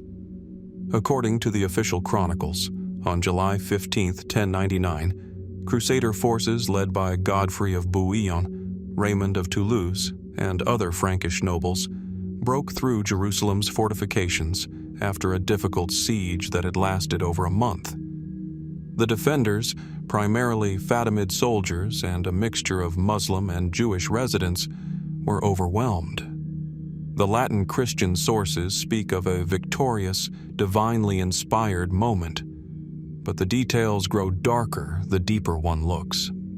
The most cited account comes from the cleric Raymond of Aguilera, who reported that Crusaders waded through blood up to their knees. The city, he claimed, was purified in a frenzy of violence. Men, women, children, even animals, slaughtered in the streets and in their homes. Mosques and synagogues were burned. It was, he wrote, the judgment of God made manifest. But was it?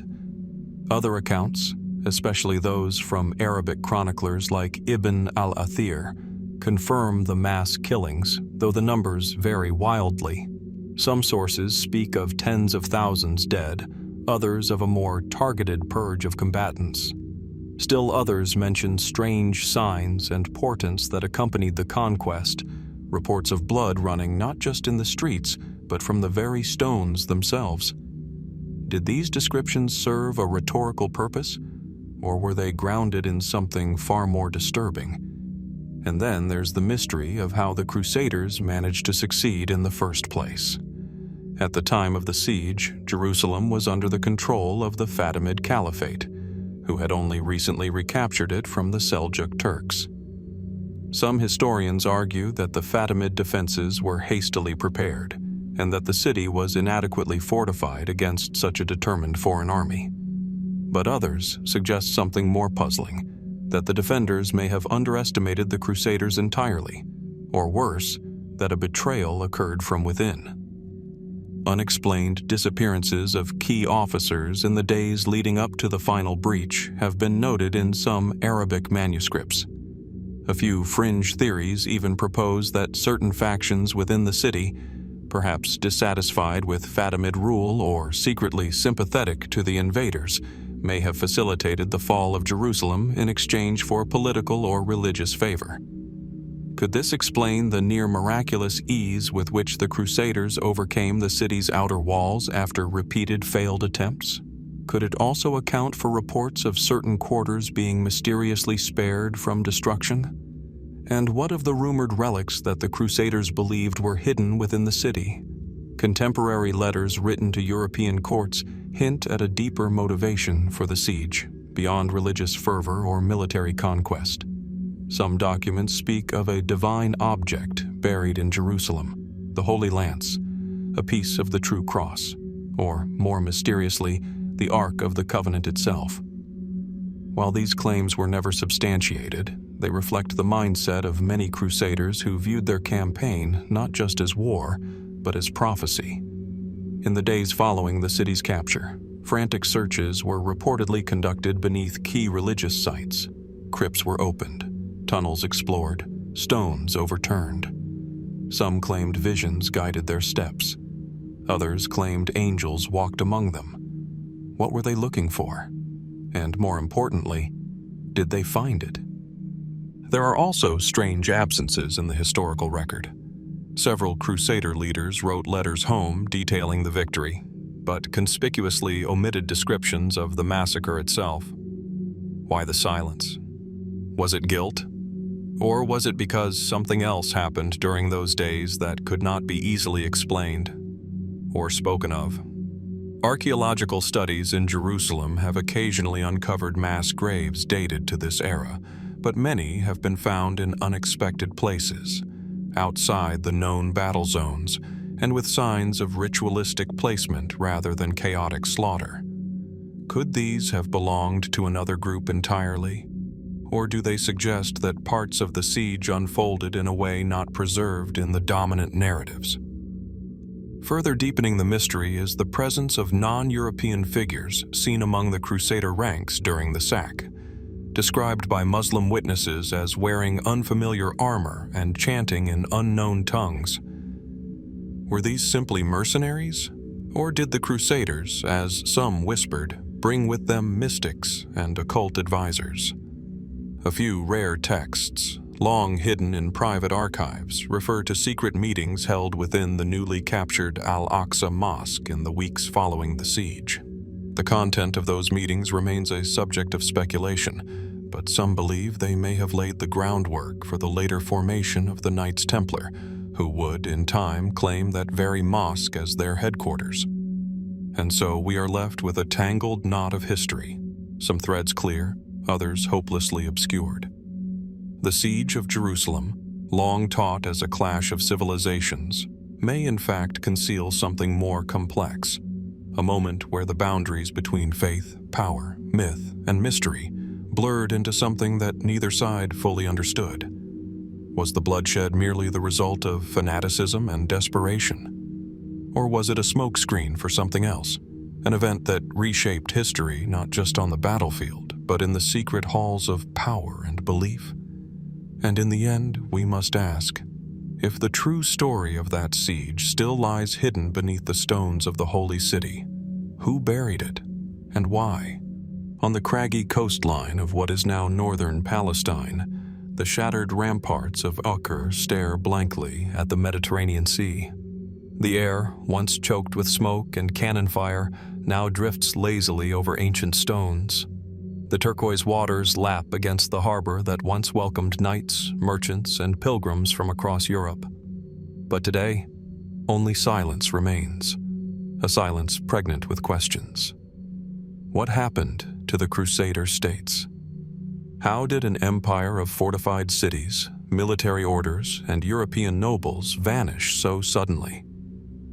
Acre was the last stronghold of Latin Christendom in the east. In May of 1291, it fell to the Mamluks with astonishing speed. Despite having withstood sieges in the past and being reinforced by formidable fortifications, some built by the Templars themselves, the city crumbled in mere days. According to chroniclers, walls that had once defied decades of conflict were breached with unsettling ease. Panic swept through the defenders. What had been seen as the final bastion of Christian power in the Levant dissolved into chaos almost overnight. But Acre was merely the last thread to be cut. The real mystery lies in the pattern that preceded it. For nearly 2 centuries, the Crusader states, Outremer as they were called, had carved out an improbable existence in the Holy Land. Founded after the First Crusade, the Kingdom of Jerusalem and its satellite territories like the County of Tripoli and the Principality of Antioch became strange hybrids of East and West. Latin cathedrals rose beside ancient mosques. French lords governed over Arab, Armenian, and Greek Orthodox populations. Trade flourished. Fortresses sprang up on every hilltop. And yet, within a single generation, it all vanished. Why? The conventional explanations are many. Historians point to political infighting among the European nobles, the lack of consistent reinforcements from Europe, and the growing strength of Muslim powers, particularly under leaders like Saladin and later the Mamluks. These are all plausible, logical even, but they don't quite account for the suddenness, the almost spectral disappearance of an entire world. Consider the curious case of Montfort Castle. Hidden deep in the forested hills northeast of Acre, Montfort was the headquarters of the Teutonic Order. In its prime, it was nearly impregnable. Yet in 1271, it was abandoned with hardly a fight. No grand battle, no heroic last stand, just silence.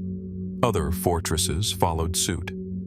Crac des Chevaliers, one of the most formidable castles in the entire medieval world, was surrendered by the Knights Hospitaller after a siege, but not without confusion. Arabic sources claim a forged letter tricked the garrison into surrendering. But who forged it?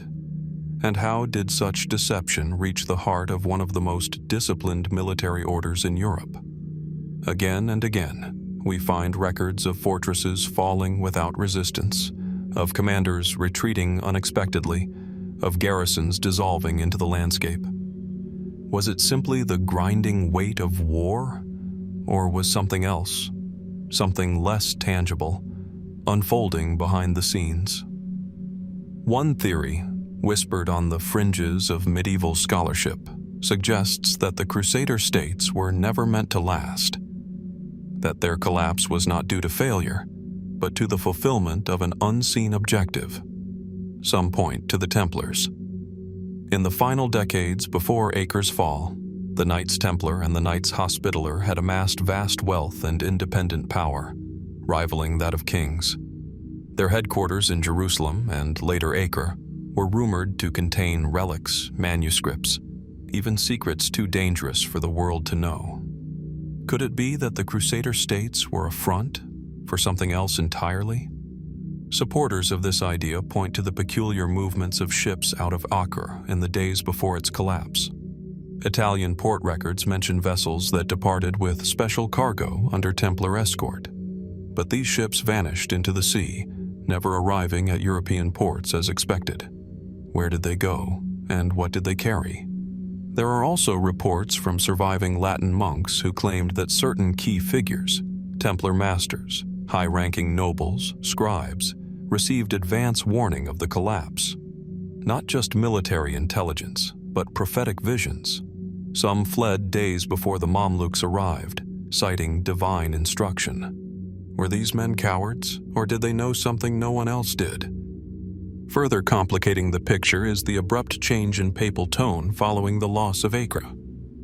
One might expect a renewed call for vengeance, for another crusade. But instead, Pope Nicholas IV died shortly after the fall, and his successors appeared strangely muted. No great expedition was launched, no attempt made to retake the Holy Land. It was as if the Church itself had given up, or had been given a reason to stop. Could there have been a secret agreement? A buried treaty between Mamluk leaders and the military orders? Or perhaps something even stranger, a realization that what had begun in 1099 was, by the late 13th century, no longer sustainable or permitted. One letter, long buried in the Vatican archives and only referenced by a handful of researchers, speaks cryptically of a veil being drawn over Palestine, that what was sought has been taken and the road closed behind us. What was it that had been taken? A relic? A secret? Or something far older than either? Even today, the ruins of Crusader castles and cities bear silent witness to a grand experiment undone. Their stones, carved with crosses and inscriptions in Latin and Arabic, suggest a deeper synthesis, one not fully understood or allowed to flourish. Did the Crusader states collapse because of military defeat? Or were they dismantled because they had uncovered, or created, something that had to be erased? Centuries later, we are still piecing together fragments. Lost manuscripts, conflicting chronicles, architectural anomalies. Each offers a clue, but no firm answers. And so the question lingers in the sea wind that whispers through the broken walls of Acre. Was it a fall, or an erasure? What lies beneath the silence that swallowed an empire? Beneath the solemn arches of what remains of the Church of the Holy Sepulchre, candlelight flickers across worn stone. Dust motes float through shafts of light filtering down from narrow windows high above. In this sacred space, once the spiritual heart of the Crusader kingdom of Jerusalem, echoes of a strange reign still linger. Here, in the shadow of sanctity and decay, the name of one man is whispered with both reverence and unease. Baldwin IV, the Leper King. He was crowned in the year 1174, a boy of just 13. His hands already showed signs of a disease that, in the medieval world, was seen as both a curse and a judgment. Leprosy, known today as Hansen's disease, was then poorly understood and deeply feared. The flesh decayed, the nerves numbed, the features deformed. Lepers were cast out, made to wear bells to warn the clean of their approach. And yet, Baldwin would not be banished. He would rule. But how did a terminally ill teenager, suffering from a disease thought to dull the mind and cripple the body, come to lead one of the most embattled kingdoms on earth, and do so with startling success? That is where the mystery begins. Contemporary chronicles describe Baldwin IV as intelligent, politically astute, and a capable commander. William of Tyre, his tutor and later chronicler, wrote of the boy's bright mind and firm understanding. Despite the disease progressing rapidly, crippling his limbs and eventually blinding him, Baldwin led armies into battle, negotiated treaties, and outmaneuvered the likes of Saladin. It is here that the story begins to twist. The king's leprosy should have rendered him an invalid, yet he defied his doctor's expectations at every turn. He lived longer than most lepers of his era, more than a decade after his diagnosis, and remained mentally sharp even while his body failed. Some accounts suggest that he endured pain with an almost inhuman composure. Others hint at visions, dreams, and strange counsel whispered behind closed doors. Was Baldwin IV simply a rare case of medical resilience? Or was there something else sustaining him? One theory holds that Baldwin may not have had classic leprosy at all. Modern scholars have speculated that he may have suffered from another degenerative disease, perhaps lupus or a form of peripheral neuropathy. But none of these alternatives fully match the medieval descriptions, which note disfigurement, open sores, and loss of sensation. The diagnosis of leprosy, as brutal as it seems, is oddly consistent. Still, some go further. According to lesser-known legends, Baldwin was touched by something holy, or unholy. His rule, after all, coincided with a period of mystical tension in Jerusalem. Relics, real or fabricated, were being unearthed. The true cross had become the kingdom's most treasured possession, said to grant victory in battle. Some whispered that the king, through his suffering, had become a living relic himself, a leper, anointed by God, a king who bore disease not as punishment, but as sanctification. Was his leprosy a mark of divine favor, or something far stranger? Certain monastic texts, rarely cited in mainstream history, claim that Baldwin's closest advisors consulted mystics and physicians from outside the Latin world. Arab doctors, Jewish alchemists, and even Eastern Christian seers were said to have entered his court. Some suggest they did more than treat the king. They guided him. Through herbs, rituals, or perhaps other means, they may have preserved his mind when his body was falling away. And then there's the question of his burial.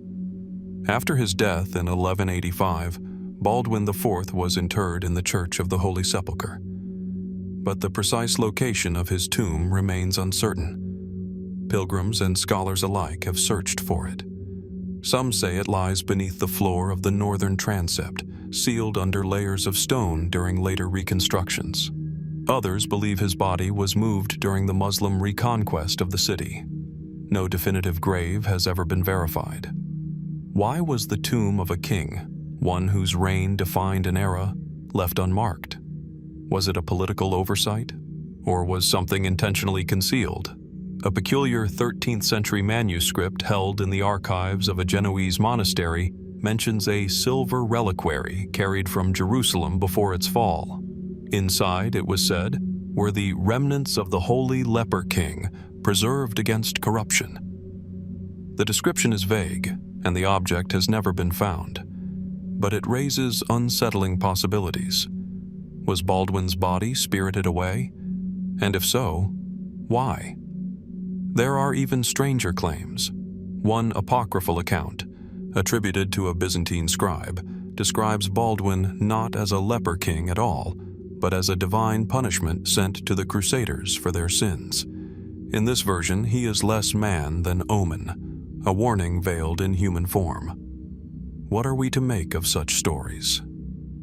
From a medical standpoint, Baldwin IV should not have functioned as a ruler, let alone commanded armies.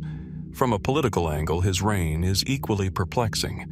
He maintained unity among the fractious Crusader barons longer than many of his healthy successors.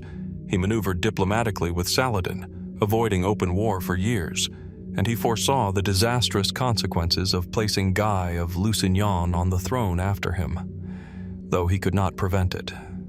Some believe Baldwin was simply a brilliant leader, tragically constrained by illness. Others suspect that behind his fragile frame, there was something else at work, an intelligence that moved quietly through the shadows of power, cloaked in robes of suffering. Today, we are left with fragments. A boy king's name etched in stone, scattered letters, the faint outline of a rule that shimmered with contradiction. Science gives us no firm answer. Religion offers metaphors, not proof. And history, as it so often does, keeps its secrets sealed behind weathered stone and faded parchment. So we ask, was Baldwin IV a symbol of divine endurance, or of something darker? What really lay behind the eyes of the Leper King? And what might still lie buried beneath the streets of Old Jerusalem, behind the altar of silence, waiting for someone to look just a little deeper? In the dry heart of Antioch, buried beneath shattered marble and broken mosaics, lay something that would electrify an entire army. It was the spring of 1098. The First Crusade had stalled. After months of siege, the city of Antioch, one of the great strongholds of the Levant, had finally fallen to the Crusaders. Yet the victory was hollow. An even greater Muslim force, led by the Emir Kerboga of Mosul, was gathering outside the city walls. Inside, food was scarce, morale shattered, disease rampant. Desperation hung heavy in the air. Then, a man named Peter Bartholomew, a poor and unremarkable Provençal foot soldier, claimed to have had a vision. He said that Saint Andrew had appeared to him, revealing the hiding place of a sacred relic buried beneath the Cathedral of St. Peter, the Holy Lance. The very spear that, according to tradition, had pierced the side of Christ during the crucifixion. Skepticism met his claim. Even some of the Crusades' leaders dismissed him as delusional. But desperation has a way of softening doubt. On June 14, 1098, after a day of digging in the cathedral's floor, Peter emerged holding a rusted iron spearhead. The Crusaders erupted in awe. They believed they had found the Spear of Destiny. What followed was extraordinary. Bolstered by what they saw as a divine sign, the demoralized army poured out of Antioch and routed the larger Muslim force. Chroniclers wrote that they fought with unnatural strength, as if possessed. And from that moment on, the Spear of Destiny, the Lance of Longinus, as it came to be known, was woven into the narrative of sacred war. But what was it, really? Could a centuries-old relic of such importance have simply been lying beneath a ruined church, waiting for discovery? Mainstream historians are cautious. They point out the lack of archaeological evidence, and the timing, just as morale was at its lowest, raises questions about whether the relic was planted, fabricated to inspire the men. Even some within the Crusades' own leadership doubted its authenticity. The papal legate Adhemar of Le Puy was notably unimpressed. Yet the belief in the lance's power spread like wildfire. So powerful was the legend that multiple cities would eventually claim to hold a true version of the Holy Lance. One in Constantinople, another in Rome, and yet another in Armenia. Each one venerated, each one slightly different. Were these forgeries? Were they fragments of a lost whole? Or, stranger still, could they all be real? Peter Bartholomew himself was not done with visions.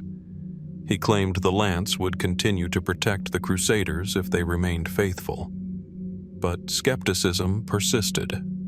In 1099, to silence his critics, he agreed to undergo an ordeal by fire, walking between two walls of flame to prove his divine connection. He was badly burned and died days later. With him, the lance's trail grows faint. It reappears briefly in Jerusalem, then vanishes from reliable record. Some say it was kept hidden by a small cadre of knights who feared its power would be misused. Others claim it was captured or destroyed during one of the many sieges that followed. Still others suggest that what was found in Antioch was never the true Spear of Destiny at all, but merely a symbol, given meaning by belief. And yet, the story doesn't end there.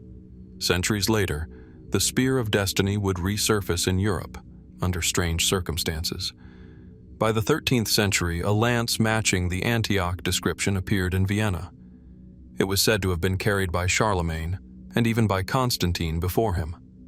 Was this a continuation of the same object, or a different spear altogether? By the time of the Third Reich, Nazi occultists believed the spear held real supernatural power. Hitler himself reportedly viewed it at the Hofburg Palace in Vienna before annexing Austria in 1938. Whether coincidence or manipulation, the lance would be seized and studied by the Nazis, and then quietly returned to Austria after the war, where it remains on display today. But is that the same lance unearthed in Antioch? Many doubt it. The spear in Vienna has no proven connection to the Crusades. Its shaft and point do not match medieval descriptions, and there are missing years, gaps in its chain of custody. The rusted fragment discovered by Peter Bartholomew has vanished from history. Some theorists propose it was hidden, smuggled back to Europe by the Knights Templar and kept in secrecy ever since. Others whisper that it lies buried somewhere in Palestine, beneath a forgotten monastery or under the cracked flagstones of a Crusader church. A relic too dangerous or too powerful to ever be revealed again. And then there are the stranger claims, that the Spear of Destiny was not a relic of God, but of something far older. Some esoteric traditions describe it not as a Roman weapon, but as a pre-Christian artifact, imbued with powers misunderstood by later believers, a lightning rod for divine or demonic energy. Is it possible that the Spear of Destiny never existed at all? That it was an invention of faith, a story so powerful it reshaped history? Or did the Crusaders tap into something real, something that once again vanished into the fog of war? Today, pilgrims and scholars alike still walk the ruined churches of Antioch, now layered with centuries of conquest and silence. They trace the walls, they dig in archives, they listen for echoes, but the lance remains elusive. Was it lost? Hidden? Destroyed? Or is it still waiting, somewhere beneath the earth, beneath the noise of centuries, for the right hands to unearth it once again?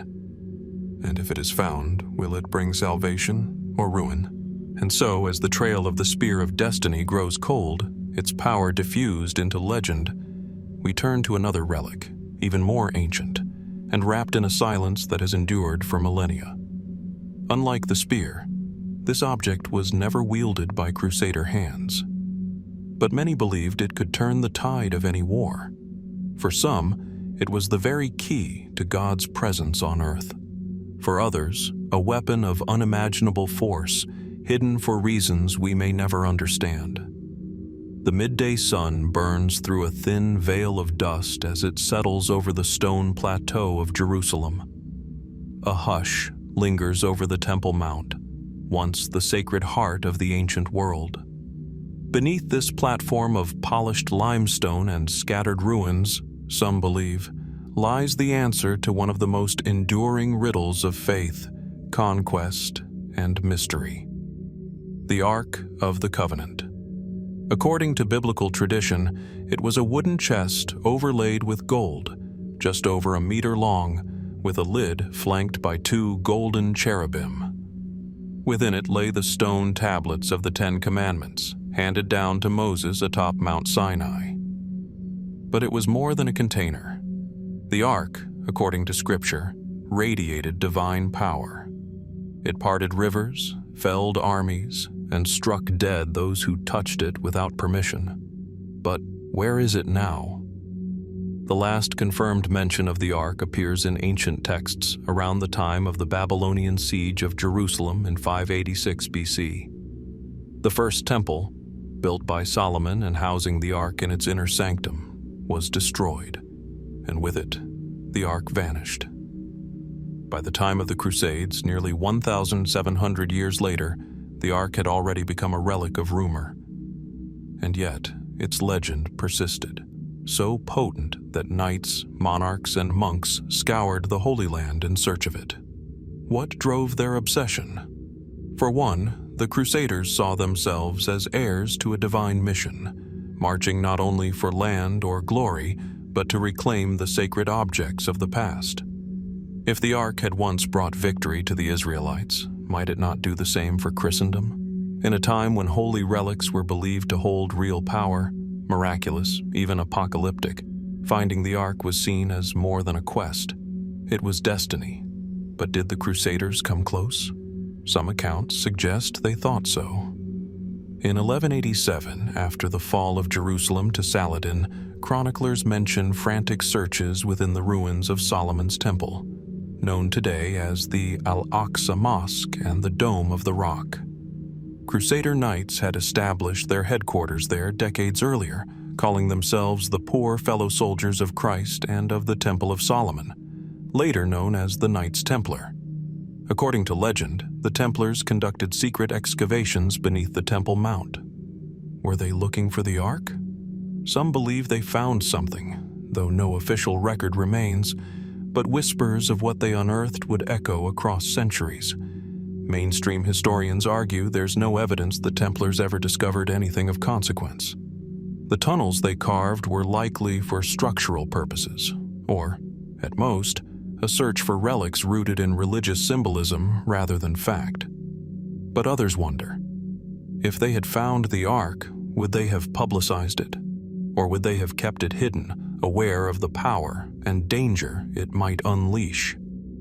Centuries later, in dusty archives and obscure manuscripts, scattered hints continue to emerge. Some claim the Ark was taken to Ethiopia before the Babylonian conquest, smuggled out by priests and hidden in the highlands of Aksum. To this day, Ethiopian Orthodox Christians insist that the Ark rests in a small chapel guarded by a single monk who never leaves its side. No one is permitted to view it. No tests are allowed. Only silence. Is it reverence? Or a well-kept myth? Others suggest the Ark was hidden beneath Mount Nebo in Jordan, or buried in a remote cave in the Judean desert. In the early 20th century, British explorer Montague Parker launched a clandestine expedition under the Temple Mount, convinced that he was on the brink of rediscovery. When word spread of his activities, riots erupted in Jerusalem. Parker fled under cover of night. Whatever he found, or didn't, was never confirmed. But perhaps most intriguingly, some believe the Ark was never meant to be found. In the esoteric traditions of medieval Europe, the Ark was not just a relic. It was a key, a conduit between heaven and earth. A device even, through which divine communication or energy could pass. If that's true, then its disappearance may not have been accidental.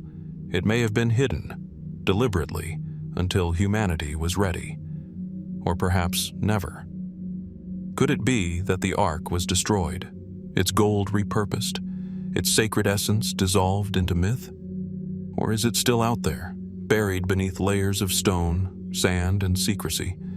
And if it is, what would it mean to uncover it now? Would it change the course of history, or prove nothing at all?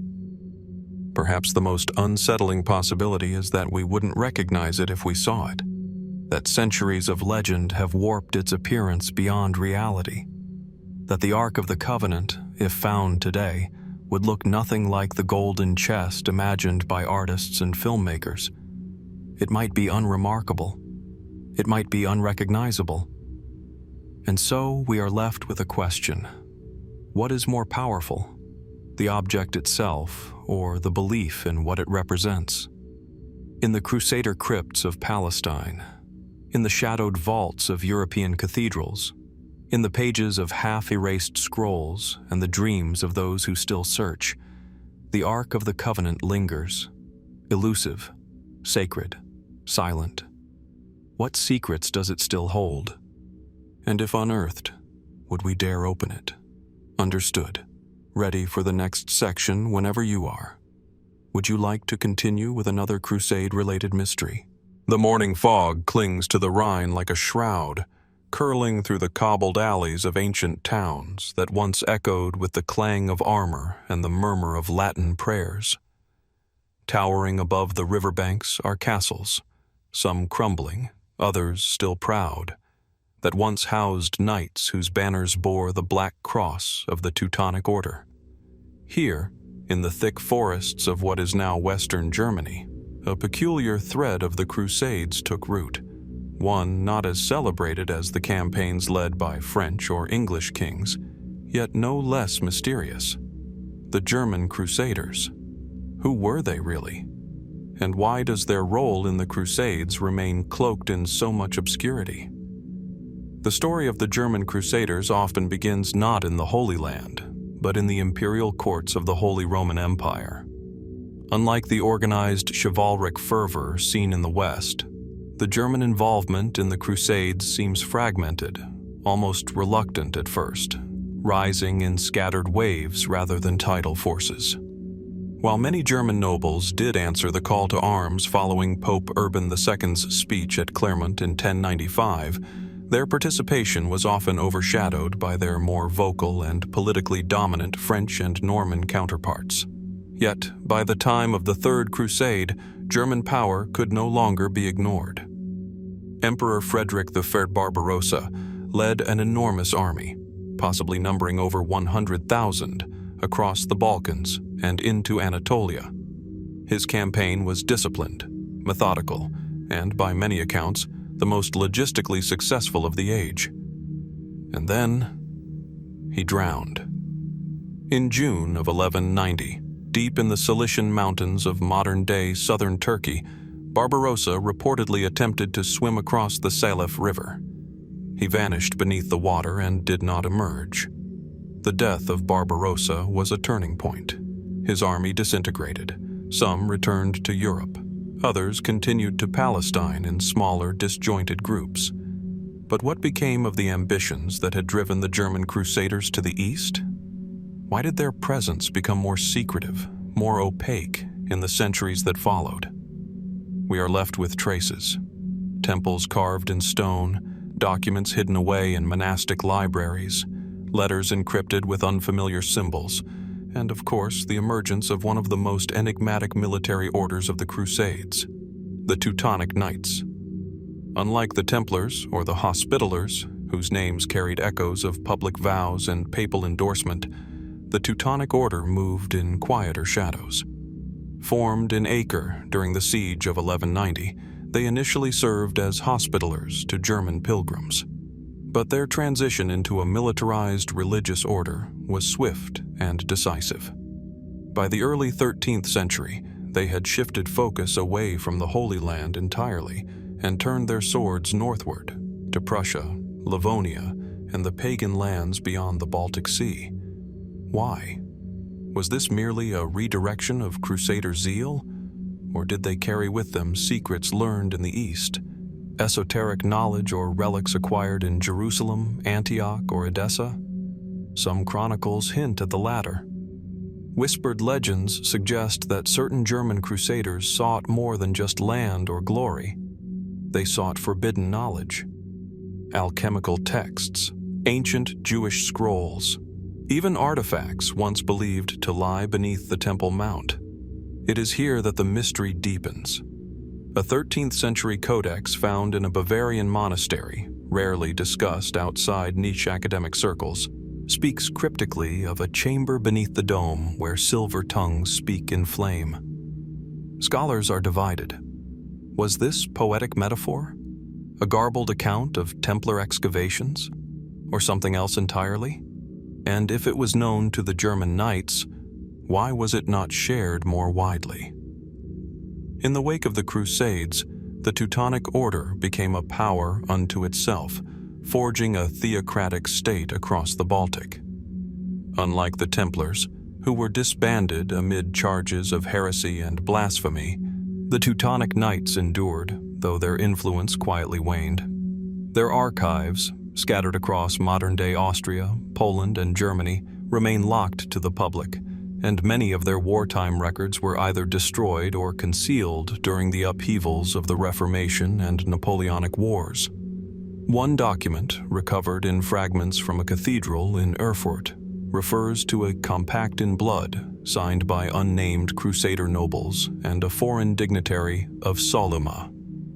Could this refer to a secret pact made in Jerusalem? And who was this dignitary? An Islamic emir, a Jewish high priest, or someone less easily classified?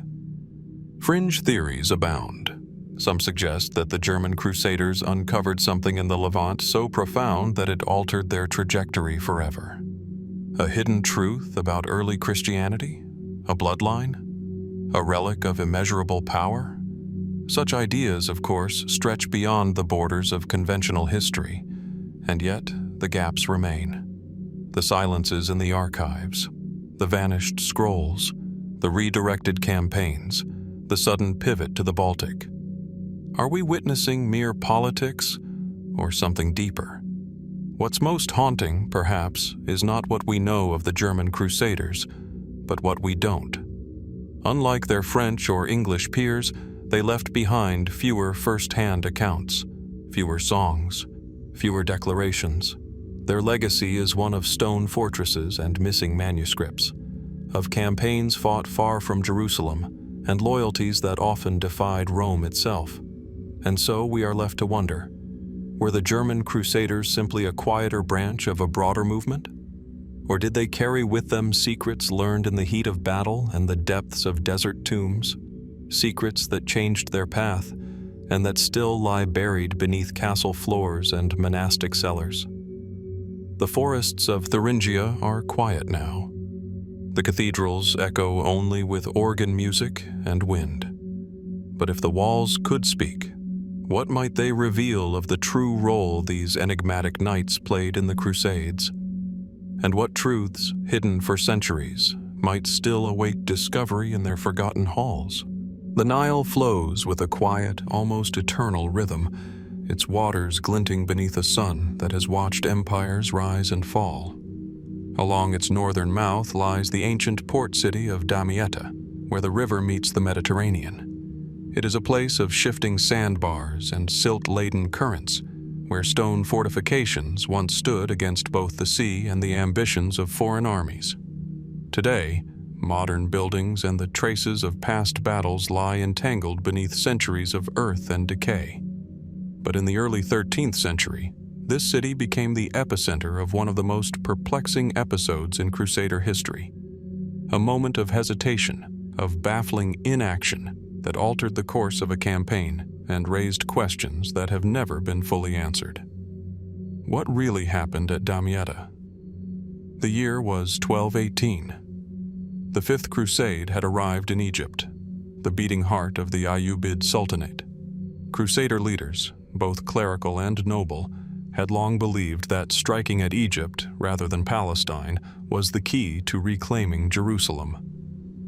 Egypt was the engine of Islamic military power, a fertile and wealthy land from which armies and resources flowed. Taking it, they believed, would force the Muslim world into negotiation or surrender.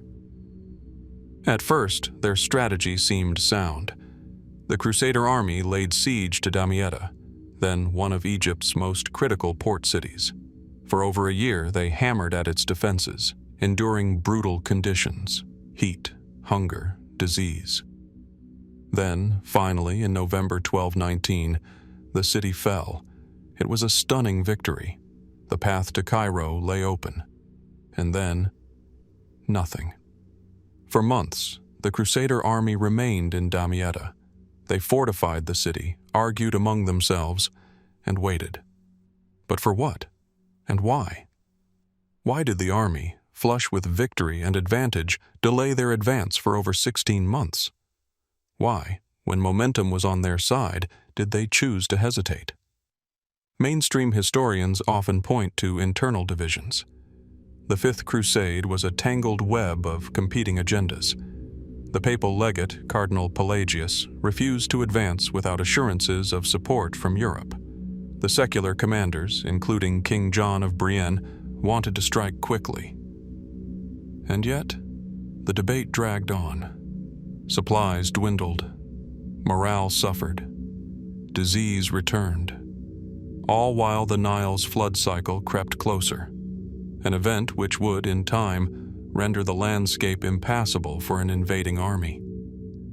But some aspects of the delay remain difficult to explain away entirely. Why did Pelagius, a man of considerable intelligence, ignore warnings from local advisors about the flooding Nile? Why did the army reject generous peace offers from the Sultan Al-Kamil, including one that offered to return Jerusalem itself in exchange for withdrawal? Al-Kamil's offers, made more than once, are a matter of historical record. and yet they were rejected, each time under pressure from the papal representative. Was this religious zealotry, miscalculation, or something else? Curiously, letters from the time suggest a different tone behind the scenes. Accounts from various Crusader knights speak of omens in the sky, strange atmospheric phenomena witnessed above the Nile Delta, described as burning spheres and columns of light. These reports, often dismissed as medieval exaggerations, appear in multiple sources, suggesting a common experience. Could these strange sightings have influenced the hesitation? Did they feed into the deeply superstitious worldview of the time? Or were they natural occurrences, perhaps meteor showers or rare weather events that were simply misinterpreted? Then there is the matter of the lost relic. Some Crusader chronicles refer cryptically to a sacred object recovered after the fall of Damietta, allegedly buried in a mosque and excavated during the looting. Described as a golden vessel or lamp inscribed with unfamiliar script, it was reportedly seized by Templar knights and taken aboard a ship bound for Europe, but the vessel never arrived.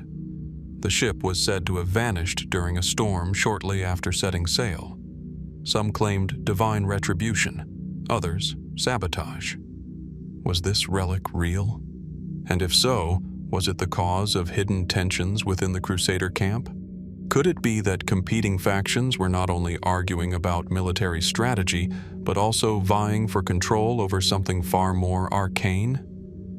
Fringe theories, often relegated to obscure historical journals, have proposed an even stranger possibility: that some leaders of the Fifth Crusade believed Damietta itself sat atop a buried temple or sacred zone, perhaps linked to ancient Egyptian or even pre-dynastic traditions. A few accounts mention Crusaders digging beneath mosques and granaries, encountering labyrinthine foundations made of stone unlike anything seen elsewhere in the city. These claims, admittedly thin on evidence, raise curious parallels with other stories from the Crusades, such as Templar excavations beneath the Temple Mount. Could it be that the Fifth Crusade's delay was more than strategic dithering? That something was found and then concealed? We may never know. What is clear is that by July 1221, the Crusader army finally marched south toward Cairo. Too late. The Nile had flooded. The lowlands turned to swamp. Al-Kamil launched a devastating counterattack, and the Crusaders were surrounded. They surrendered soon after, under humiliating terms. Damietta was returned.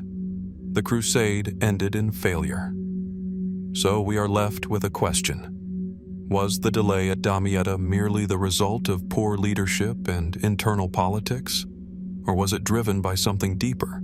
Something buried, something hidden, something never spoken of again?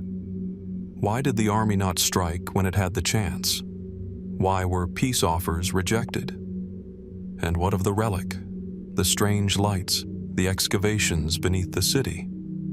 The sands around Damietta are quiet now. Fishermen cast their nets into the wide, slow-moving river.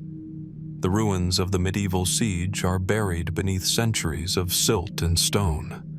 But perhaps, somewhere below, fragments remain of forgotten relics, cryptic inscriptions, and the true reason the Crusaders chose to wait, and watched their destiny slip silently into the river's tide. The Egyptian desert stretches out in vast ochre-colored waves. Beneath the searing sun, the Nile winds quietly through its fertile valley, bordered by groves of date palms and ancient irrigation canals. Just south of the delta, the land begins to flatten into the sweeping floodplains that once echoed with the sounds of marching feet, clanking armor, and foreign tongues. It was here, in the shadow of the river's eternal current, that one of the most puzzling retreats in Crusader history unfolded. A sudden, almost inexplicable withdrawal from Egypt at the very moment when the campaign seemed most promising. The year was 1221. The Crusaders had regrouped after the long siege of Damietta. The city was under their control. Supplies had been stockpiled, reinforcements had arrived, and morale, though bruised, was rebuilding. This was their chance, the opportunity to strike deep into the heart of Egypt, to seize Cairo, and perhaps to change the fate of the Crusades forever. They began their march in the blistering heat of July. Thousands of soldiers, Templars, Hospitallers, Teutonic Knights, and conscripts from across Europe crossed into the low-lying regions south of Damietta. Their target was Mansoura, a strategic town guarding the road to the capital. But then, in a matter of days, everything unraveled. The Nile began to rise. It was the time of the annual flood, a cyclical phenomenon that transformed vast tracts of Egypt into muddy, impassable wetlands. Despite being warned by local converts and Arab Christian allies, the Crusader leadership seemed unprepared. Supply lines broke down. Horses sank in the mire. The Crusader army, now caught between the encroaching waters and the advancing forces of Sultan al-Kamil, found itself trapped. Suddenly, negotiations opened, and even more suddenly, they withdrew. The retreat was swift, shockingly so. On August 30th, 1221, a treaty was signed. The Crusaders agreed to evacuate all of Egypt. They relinquished Damietta, their hard-won prize. In exchange, they were allowed to leave unharmed. It was an anticlimax to years of campaigning, and it stunned both their enemies and their own allies. Why would they abandon Egypt so easily, after investing so much? Traditionally, historians point to the Nile flood as the key reason. Strategically, the Crusaders had overreached. They had underestimated the terrain and the timing. Their horses and siege equipment were bogged down. Disease had begun to spread, and the Muslim forces, under al-Kamil, were growing stronger by the hour. It was, in this view, a rational decision, an attempt to salvage what little remained of a faltering expedition. But others have questioned this interpretation. Why did the Crusaders, many of whom were hardened veterans, fail to account for something as predictable as the Nile flood? Was it truly ignorance, or something more deliberate? And why did the papal legate, Cardinal Pelagius, who had previously resisted peace overtures at any cost, suddenly reverse course? Some accounts suggest a shift in atmosphere within the Crusader camp, of a growing unease, almost a panic. Letters written by monks and clerics describe dreams and visions that reportedly afflicted several leaders in the final days before the withdrawal. These included warnings of divine punishment, ominous omens in the sky, and a sense that Egypt itself was forbidden ground. Were these simply the hallucinations of exhausted minds? Or did the Crusaders come to believe that they had crossed a line, that the hand of God was no longer with them? One curious fragment, written by a Spanish knight named Martín de Borca, describes a strange object found in the ruins of an abandoned village near the Crusader encampment. A copper talisman, etched with stars and eyes, buried within a sealed jar beneath the sand. The artifact was said to have been handed to the Templars, who examined it, and then said nothing further. Its fate is unknown. The letter makes only one cryptic remark afterward: "We should not have come here." Could this talisman, or whatever it truly was, have influenced the leadership's sudden change of heart? Other theories, straying into more speculative territory, suggest that internal betrayal may have played a role. Some modern researchers have proposed that secret negotiations were taking place long before the official treaty, possibly involving factions within the Crusader leadership who had lost faith in the mission. A few even argue that financial inducements may have been involved. Sultan al-Kamil, known for his diplomatic finesse, was reportedly in contact with Frederick II of the Holy Roman Empire at the time. Frederick would later lead the Sixth Crusade and, in a stunning departure from traditional warfare, reclaim Jerusalem through negotiation rather than bloodshed. Could the seeds of that later alliance have been planted here? Could the Fifth Crusade's failure in Egypt have been part of a broader, hidden arrangement? And then there's the geography itself.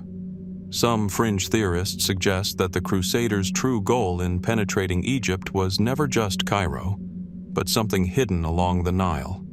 Ancient ruins, subterranean chambers, or perhaps even repositories of lost knowledge. A controversial manuscript from the 17th century, now housed in the Biblioteca Marciana in Venice, claims that beneath the waters of the second branch of the river lies a gate, not made by men. The manuscript attributes this quote to an unnamed Templar scribe writing during the Fifth Crusade. There's no proof such a location exists, and yet the notion lingers, especially when placed alongside the Crusaders' sudden, coordinated retreat from the region. Was the withdrawal a result of poor planning, natural disaster, and diplomatic failure?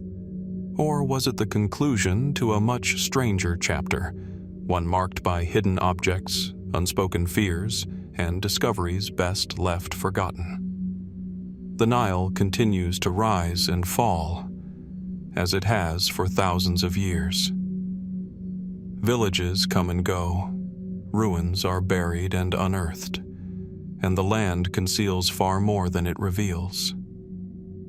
Somewhere, perhaps, beneath the floodplains and the modern towns that now stand where Crusader armies once camped, the real reason for their departure lies waiting to be rediscovered, or to remain hidden. In a dimly lit cathedral cloister in southern France, the air is thick with incense and damp stone.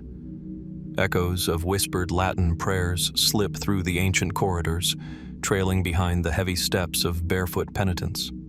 Tucked into a crevice of one weathered wall, an iron ring is embedded, a remnant from the days when Knights of the Cross, fresh from the Holy Land, returned not to celebration, but to shame. Excommunicated, outcast, marked not as heroes, but as spiritual criminals.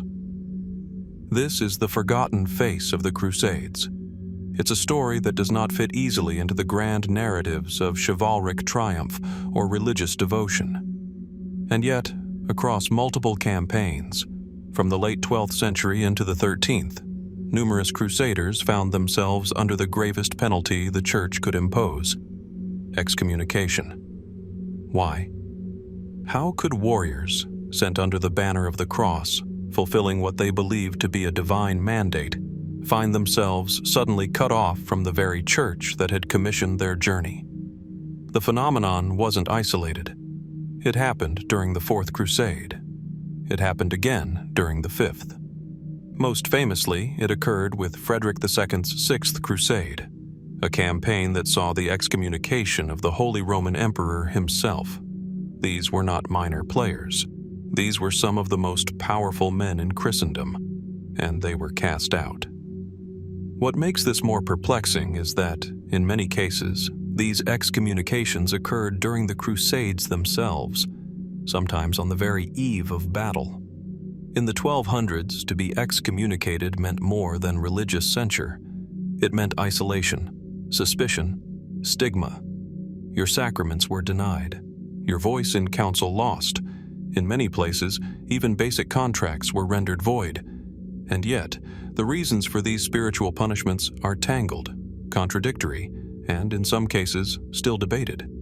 Let us start with the Fourth Crusade.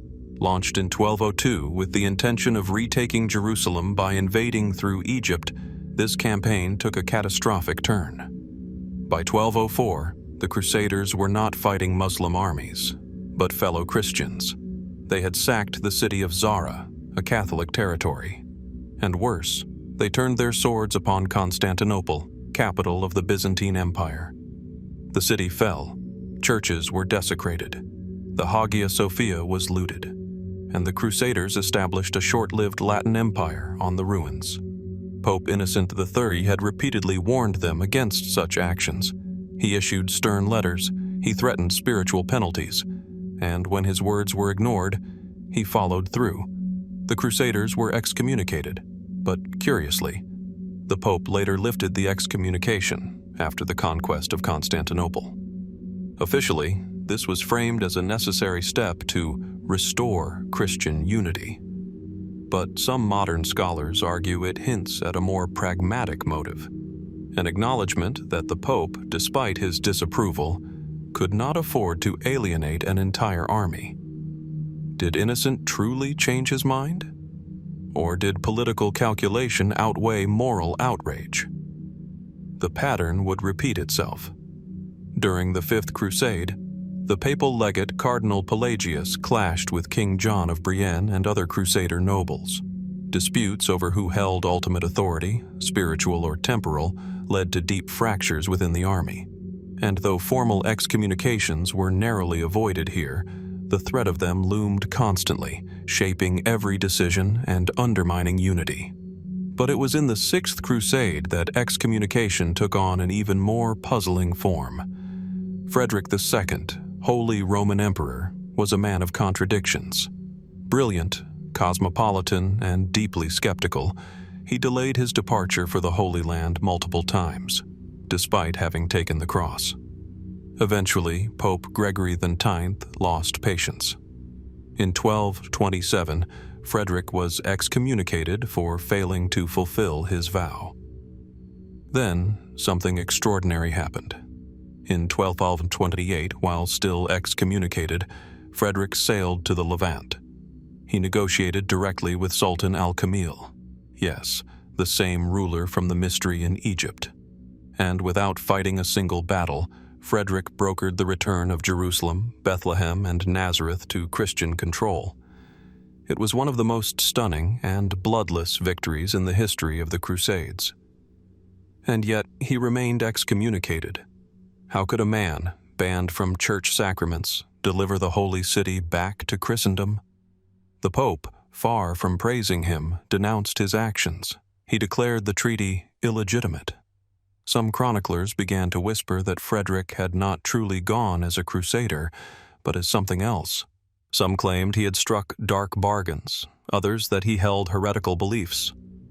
In Sicily, rumors swirled of his fascination with astrology, Arabic science, and even secret correspondences with Muslim philosophers. Could Frederick's excommunication have been more than a political move? Was there, as some whispered, something the Church feared in his knowledge or his connections? The mystery deepens when we examine several now lost letters referenced in 13th century inventories. Among them was said to be a missive from Frederick to an unknown scholar in Baghdad, discussing the sciences hidden within Solomon's vault. Another mentioned the language of the stars and the books of metal. Most historians dismiss these as apocryphal. And yet, what if they weren't? Was Frederick's excommunication a punishment for disobedience? Or was it a mask, one concealing a deeper concern that he was walking too close to forbidden truths? The broader pattern of Crusader excommunications raises uncomfortable questions. Were these truly spiritual judgments, or were they tools of control, wielded not only to enforce obedience, but to suppress dissenting visions of what the Crusades could be? In one especially obscure case, a band of German Crusaders returning from the Holy Land in 1241 were barred from receiving Mass until they publicly repented of unauthorized exploration. What exactly they had explored is never made clear. One entry from a monastic ledger simply notes, "They trespassed into the deep places and returned changed." No further explanation is given. The Church, at times, described excommunication as a medicine for the soul, a way to shock the wayward back onto the path of righteousness. But what if, in some instances, it was something else entirely? A warning, a silencing, a veil pulled quickly across events that no longer aligned with orthodoxy. Even now, centuries later, the true reasons for many of these excommunications remain shrouded in ambiguity. The official decrees survive. The theological arguments are well preserved. But the inner motivations, the secret fears, the buried knowledge, the forgotten discoveries, these remain elusive, What really happened on those distant roads between Rome, Palestine, and Cairo? What truths were uncovered, then punished? And how many more lie quietly in the shadow of excommunication, waiting to be re-examined, or perhaps never meant to be found? The night sky stretches over the Levant like a dark ocean, thick with stars. Above the desert ridges and river valleys of medieval Palestine, the constellations shimmer as they have for millennia, unchanged by the battles below, yet, perhaps, not entirely uninvolved. In a Crusader encampment outside the fortified city of Antioch, a parchment scroll lies open on a makeshift table. The flickering flame of an oil lamp illuminates careful drawings, celestial charts, planetary alignments, and Latin inscriptions copied from ancient sources. A knight, armored but bareheaded, leans forward in concentration. Beside him, a cleric murmurs a prayer, not to ward off the enemy, but to seek guidance from the stars. It may seem unusual, even contradictory, that Crusaders, warriors of the Church, would consult the heavens for battle. And yet, across the crusading centuries, evidence emerges again and again of an uncanny relationship between astrology and war. What might first appear to be mere superstition reveals a web of hidden influences, secret beliefs, and inexplicable decisions. Why did commanders delay critical sieges without clear military reason? Why were major offensives timed not by opportunity, but by celestial observation? Why were astrologers, sometimes excommunicated or persecuted at home, quietly welcomed into Crusader courts? The official doctrine of the Roman Church regarded astrology with deep suspicion. It was often condemned as a pagan practice, a flirtation with determinism that undermined divine providence. And yet, behind closed doors, many of the same church leaders appeared to tolerate, even encourage, its use, so long as it served their strategic goals. Take, for instance, the siege of Antioch during the First Crusade. As winter turned to spring in 1098, the Crusaders, starving, diseased, and surrounded, clung desperately to hope. According to the Gesta Francorum, a curious event took place. A priest named Stephen of Valence allegedly consulted the stars and the moon's favor before predicting the city would fall within a fortnight. The city did fall, on June 3rd, almost exactly as predicted. Coincidence? Perhaps. But this was not an isolated case. During the Third Crusade, the timing of King Richard the Lionheart's advance toward Jaffa in 1191 appeared, to some chroniclers, to align precisely with the recommendations of a Genoese astrologer in his service. Documents from an archive in Messina, uncovered only in the 20th century, include references to planetary conjunctions and the selection of a propitious hour for attack. Even more enigmatic are the writings of Michael Scott, a 13th century Scottish scholar who served at the court of Frederick II. Scott translated Arabic astrological texts into Latin, including the works of Al-Kindi and Abu Mashar.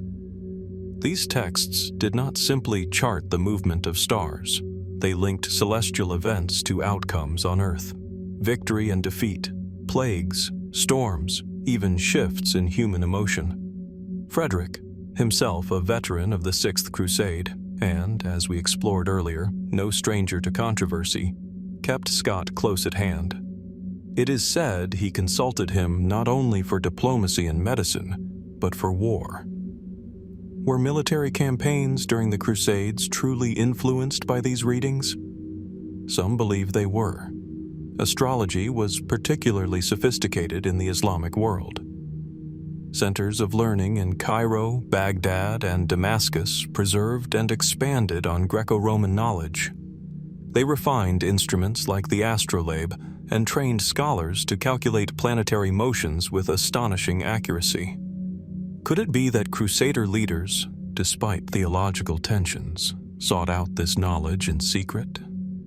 A tantalizing clue lies in a letter written by a French knight, Arnaud de Beaujeu, during the Seventh Crusade. He describes an old man of the East who provided the Crusader camp with insights from the sky before the ill-fated march toward Al-Mansura. The letter is vague. Was this man an astrologer, a Sufi mystic, a scholar? The answer is unclear. What is clear is that the advice was ignored. The campaign ended in disaster. But perhaps the most haunting connection between the stars and the Crusades lies not in timing, but in symbols. Among the personal banners recovered from fallen Crusaders are a number adorned not only with crosses and lions, but with astrological imagery. The sun, the moon, the sign of Sagittarius. Why would Christian knights bear such emblems? Some historians argue they were merely personal emblems, inherited from noble lineages. Others suggest something deeper. One 13th century account, De Signis Coelestibus, speaks of an Order of the Moon, a small group of warriors who believed that their fates were tied to the lunar cycle. There is no formal record of such an order, but buried in the margins of a manuscript from the Abbey of Cluny is a cryptic phrase: "They march when the horned goddess rides high." Who were they? Another clue may lie in the Latin term astronomia militaris, a phrase that appears in only a handful of medieval manuscripts. It refers not to general stargazing, but to battle astrology. The idea that particular star alignments could influence the morale, movement, or outcome of soldiers in combat. The phrase was dismissed for centuries as poetic invention, until a Vatican codex revealed a partial translation of a now-lost Byzantine manual entitled Per Strategicon Astron. This manuscript, if genuine, would suggest that entire campaigns were planned with astrology at their core, not only by Crusaders, but by their Muslim counterparts as well. What are we to make of all this? Is it merely the reflection of an age steeped in superstition?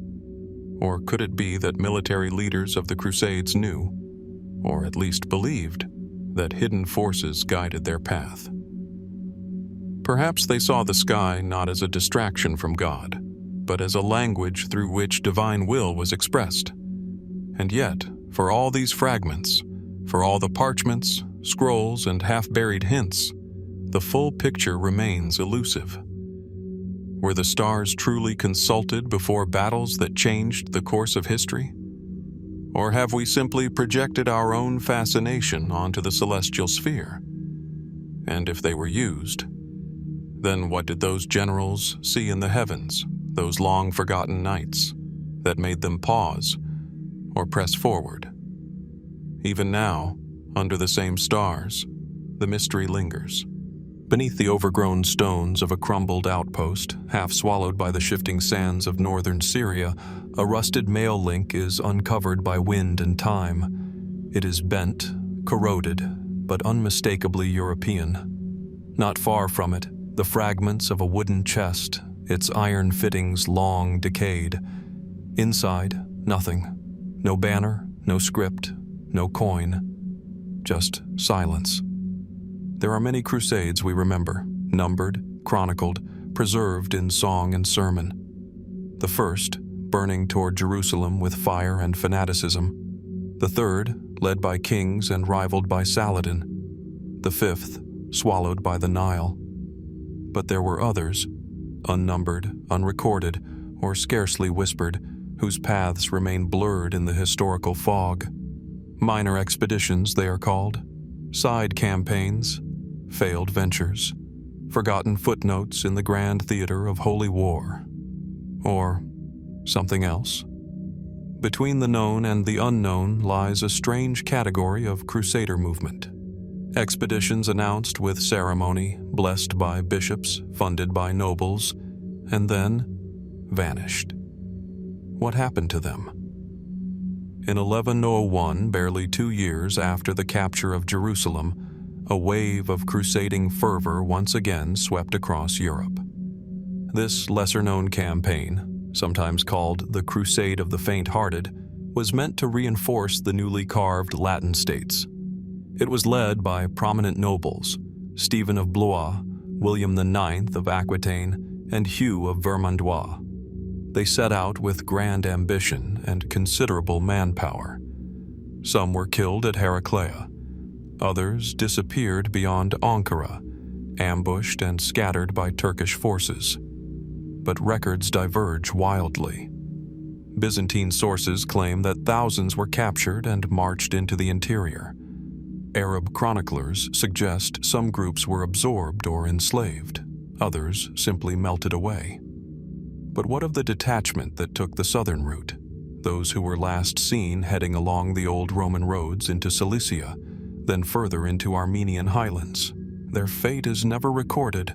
No battle, no surrender, no treaty, just nothing. Could they have perished in the mountains, lost to frost or famine? Or did they settle, intentionally or not, into remote valleys and disappear from the historical record? Some local traditions in eastern Anatolia speak of Franj villages that existed well into the 13th century, their customs blending Western liturgy with Eastern clothing and language. By the time Ottoman administrators mapped these regions, there was no trace left. Were these just conversions or cultural adaptations? Or are they remnants of lost Crusader bands who found themselves too far, too few, and simply chose to remain? Another puzzle emerges in the Chronicles of the Teutonic Knights.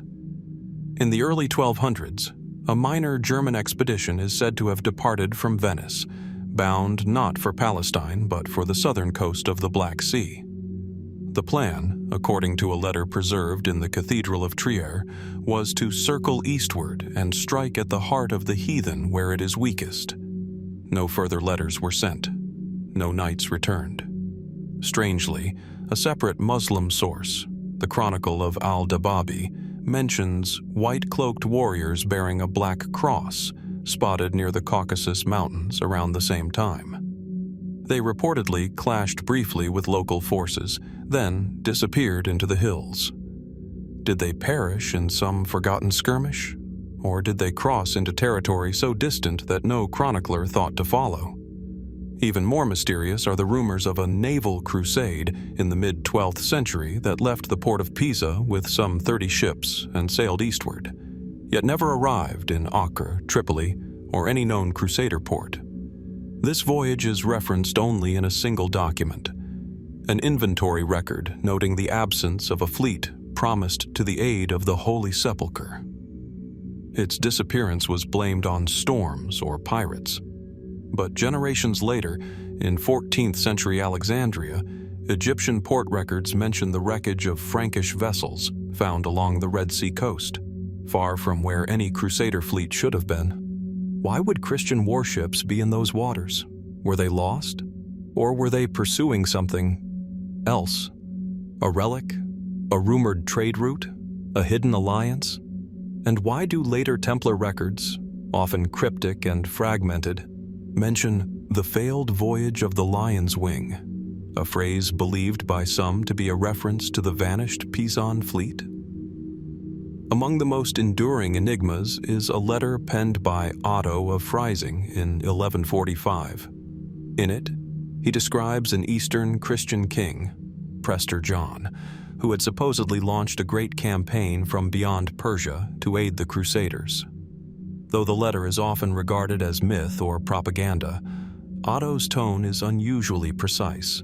He writes, "He crossed India's rivers and broke into the land of fire worshippers with an army whose banners bore both cross and moon, and when he vanished, it was not by defeat, but by turning into the earth itself." Is this poetic imagery, or a cryptic reference to a lost expedition buried in allegory?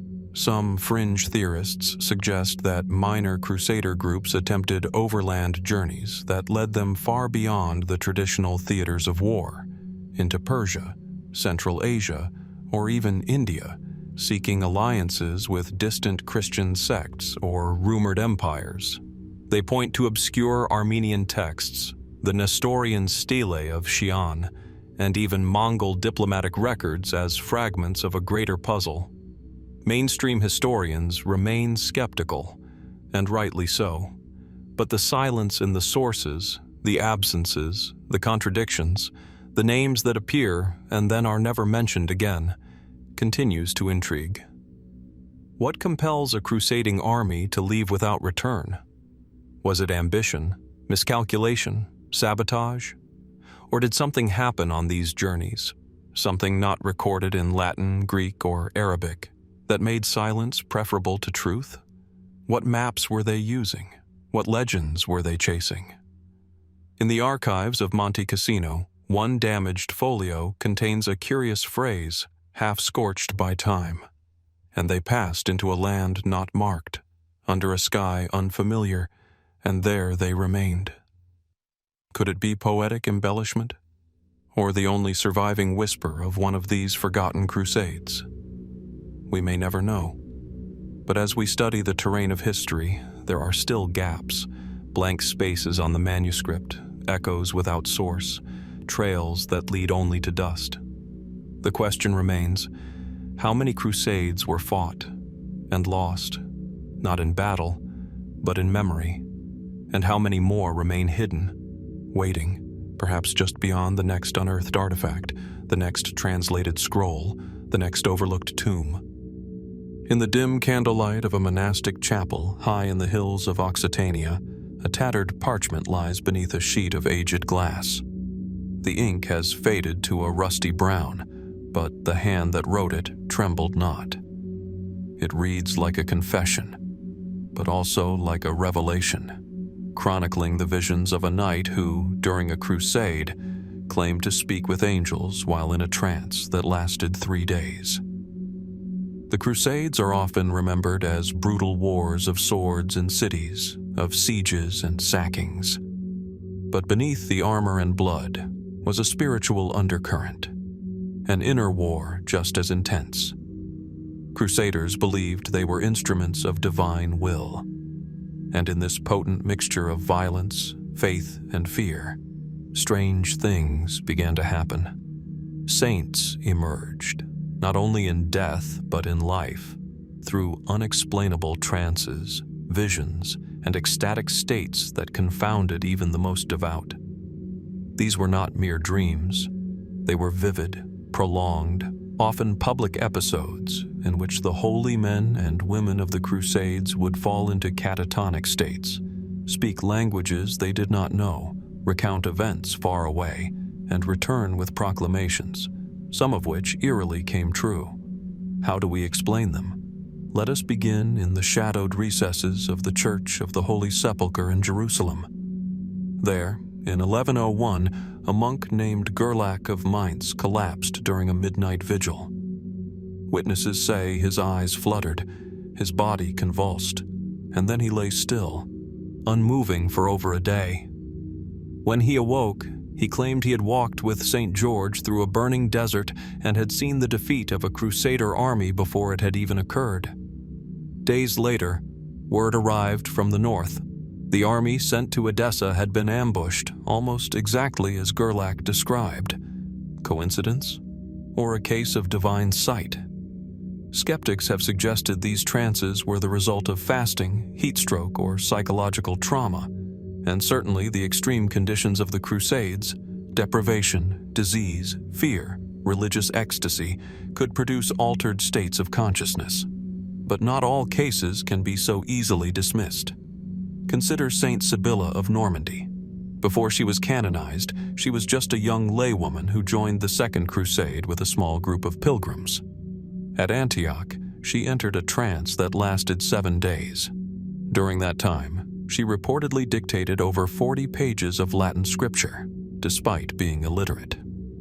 These writings, known as the Visiones Sibyllinae, describe celestial cities, flaming wheels in the sky, and the 4 keys of the seraphim, symbols scholars still cannot decipher. Was this prophecy, possession, or the creative flowering of a mind pushed beyond its limits? Medieval chroniclers did not question the divine origin of such episodes. Many considered them signs that the Crusades were not just earthly wars, but sacred dramas playing out on a cosmic stage. Some cases, however, veer into stranger territory. In a quiet vault beneath the monastery of Clairvaux, records are preserved from the Third Crusade. Among them is the account of Brother Alain, a Cistercian who accompanied Richard the Lionheart. Alain reportedly fell into regular trances during the march to Acre. During these states, he would speak in an archaic form of Greek, one which none of his fellow monks understood, but which closely resembled 4th century Koine Greek when analyzed centuries later. How could a French monk, who had never studied the language, speak in a dialect extinct for 800 years? Even more baffling was what he said. He spoke of the golden watchers who dwell between the wheels, and the gate in the east that does not open unless blood is given. To modern ears, this language echoes apocalyptic visions and esoteric symbolism found not only in Christian mysticism but in older pre-Christian traditions as well. Some have pointed to possible influences from Gnostic sects or contact with Eastern mystics in Palestine. Others suggest these trances opened a window to a spiritual dimension that defies simple theology. But if so, why during the Crusades? Could the sheer intensity of faith, fear, and death thin the veil between the physical and the metaphysical? Or was there something unique about the geography, about the very land of the Crusader world that seemed to stir such phenomena? In Hebron, near the ancient Cave of the Patriarchs, pilgrims once gathered around a blind crusader named Hugo of Béziers. According to a preserved letter from a fellow knight, Hugo fell into a vision and began recounting visions of a flaming ladder from the valley to the stars and a voice from the bones beneath the earth. When he awoke, his sight had reportedly returned, just long enough for him to see the church's dome before he died. The place where he lay became a local shrine, though it was later destroyed. Mystical healing, or legend born of grief? And what of the quiet friar Benedict of Auxerre? Captured by Saracens in the late 1100s, he was reportedly imprisoned near Hama. His captors observed that during nightly prayers, he would fall into what they called the sleep of fire, a trance in which his skin reportedly glowed faintly in the dark. A Muslim physician recorded the phenomenon, describing Benedict as neither dead nor asleep, but elsewhere. He was eventually ransomed, but never spoke again. One theory, still whispered among a handful of esoteric scholars, suggests that these trances were not mere hallucinations, but contact. That the elsewhere described by saints and mystics was not metaphorical, but literal. A kind of spiritual displacement, a communion with forces beyond human perception. Of course, such views remain highly speculative. Traditional religious scholars tend to see these events as manifestations of divine grace or mental illness. Modern psychologists, too, tend toward physiological or emotional causes: epilepsy, hysteria, or dissociation triggered by trauma. But still, there are patterns. The use of light, the recurrence of symbolic languages, the parallels across centuries and continents. Why do so many of these trance accounts refer to stars, gates, and wheels? Why the overwhelming sense of being called or pulled toward something vast, radiant, and ineffable? Were these Crusader saints merely victims of stress-induced delusion? Or were they tapping into a forgotten mode of consciousness, a kind of spiritual technology lost to modern minds? And if so, what did they see? Their testimonies remain, buried in brittle manuscripts, carved into stone, murmured in forgotten prayers. But their meaning? That remains elusive.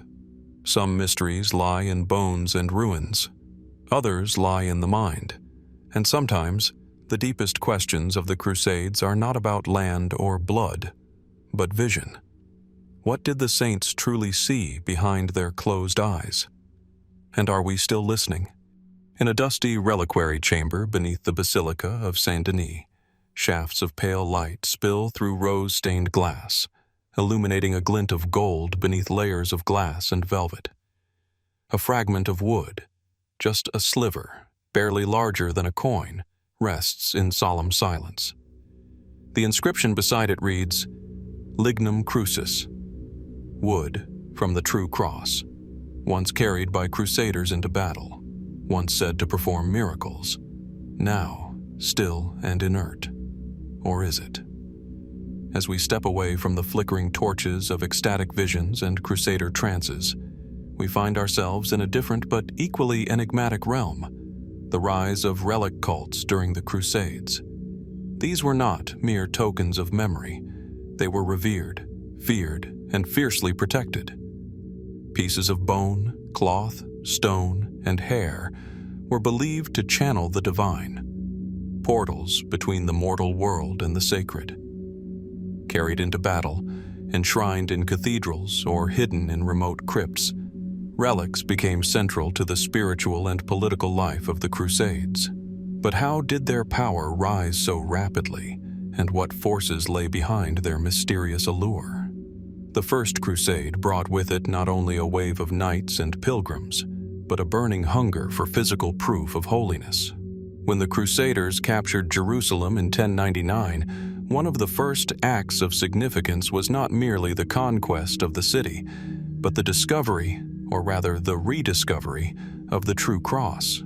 According to Chronicles, a monk named Arnulf led the expedition to Golgotha, where, beneath layers of rubble and ash, they unearthed what they believed to be a piece of the cross upon which Christ had died. It was immediately paraded through the streets, and then, almost ritually, brought into battle against Muslim forces. From that point on, relics were no longer just objects of veneration. They became weapons, shields, seals of divine favor. The Battle of Ascalon was fought with the true cross at the vanguard. Chroniclers claimed the relic glowed faintly at twilight, that those who touched it before battle did not feel fear, that the air around it hummed as if charged. One commander even claimed his wounds healed faster after kneeling before it. But was this belief, or something more? Skeptics might argue that in times of desperation, people will believe anything to feel protected, that relics served as psychological anchors for frightened soldiers. Yet, as the Crusades progressed, reports of miracles surrounding relics multiplied, some so detailed, so strangely consistent across distances and centuries, that they continue to puzzle scholars today. Take, for example, the case of the Holy Lance, the spear that allegedly pierced Christ's side. In 1098, during the siege of Antioch, a starving Crusader army faced annihilation. But then, a monk named Peter Bartholomew claimed to have a vision in which St. Andrew revealed the lance's location, buried beneath the city's cathedral. It was found exactly where Peter described. Immediately, morale surged. The Crusaders counterattacked with renewed fervor and achieved a shocking victory. But then came the mystery. The lance did not match any known Roman military design. Metallurgical analysis in later centuries found it to be composed of materials common in Armenia, but rare in Palestine during the Roman period. And Peter himself died shortly afterward, during an ordeal of fire, designed to prove the relic's authenticity. Was it faith that drove the victory? Or did something, some hidden force, respond to the recovery of the lance? This episode sparked a trend that would grow into something far larger: the collection, trade, and even fabrication of relics across Crusader and European territories. Churches competed to house the most powerful artifacts.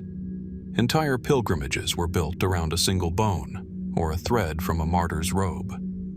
Crusaders returning from Palestine brought with them relics said to originate from the apostles themselves. Some were gifted to kings, others vanished into private collections, never to be seen again.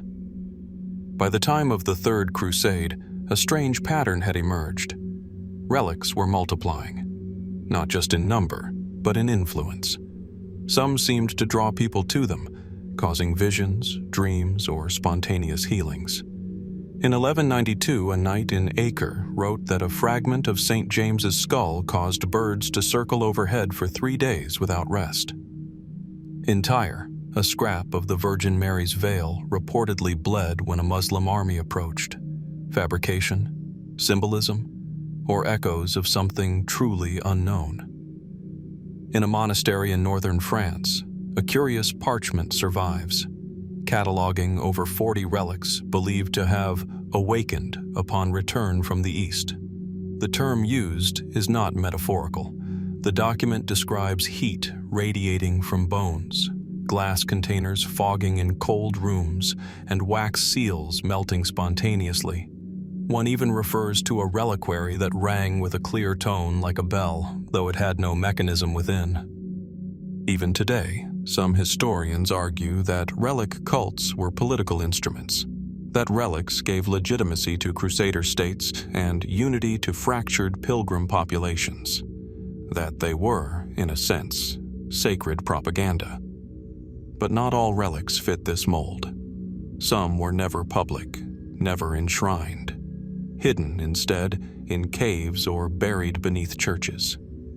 In Palestine, near the ancient city of Nablus, Crusaders once excavated a series of stone chambers believed to have been used by early Christian sects. There, they claimed to have found relics wrapped in linen and placed in geometrically aligned stone coffers, relics they never revealed to the public. Why hide them? Were they considered too powerful, or perhaps too dangerous? Another mystery surrounds a relic said to be the tooth of St. Helena, allegedly discovered by Crusaders in Constantinople and smuggled westward under threat of death. It surfaced briefly in Florence in the 1300s and then vanished. Modern treasure hunters still search for it, believing it to be the key to unlocking hidden Crusader vaults in southern France. But even if such a relic exists, what power could a tooth possibly hold? What is it that makes relics radiate such enduring mystique? Is it merely belief, faith poured into matter until matter seems to respond? Or are these ancient artifacts imbued with energies we no longer understand? Could the reverence of thousands shape a reality around bone, cloth, and splinters? Or were these relics chosen not for what they were, but for what they could become? The Crusades left behind a trail not only of conquest and ruin, but of hidden rooms, broken altars, and forgotten names whispered over relics in the dark.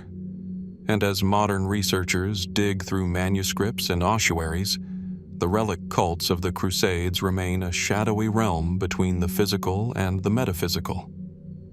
What power sleeps within these sacred fragments? And what might awaken if they are disturbed?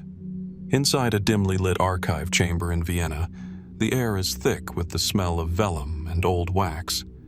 A single oil lamp flickers as a gloved hand carefully lifts a manuscript, its leather cover cracked with age, the binding uneven. The title page is missing. Pages have been deliberately sliced out. What remains is strange.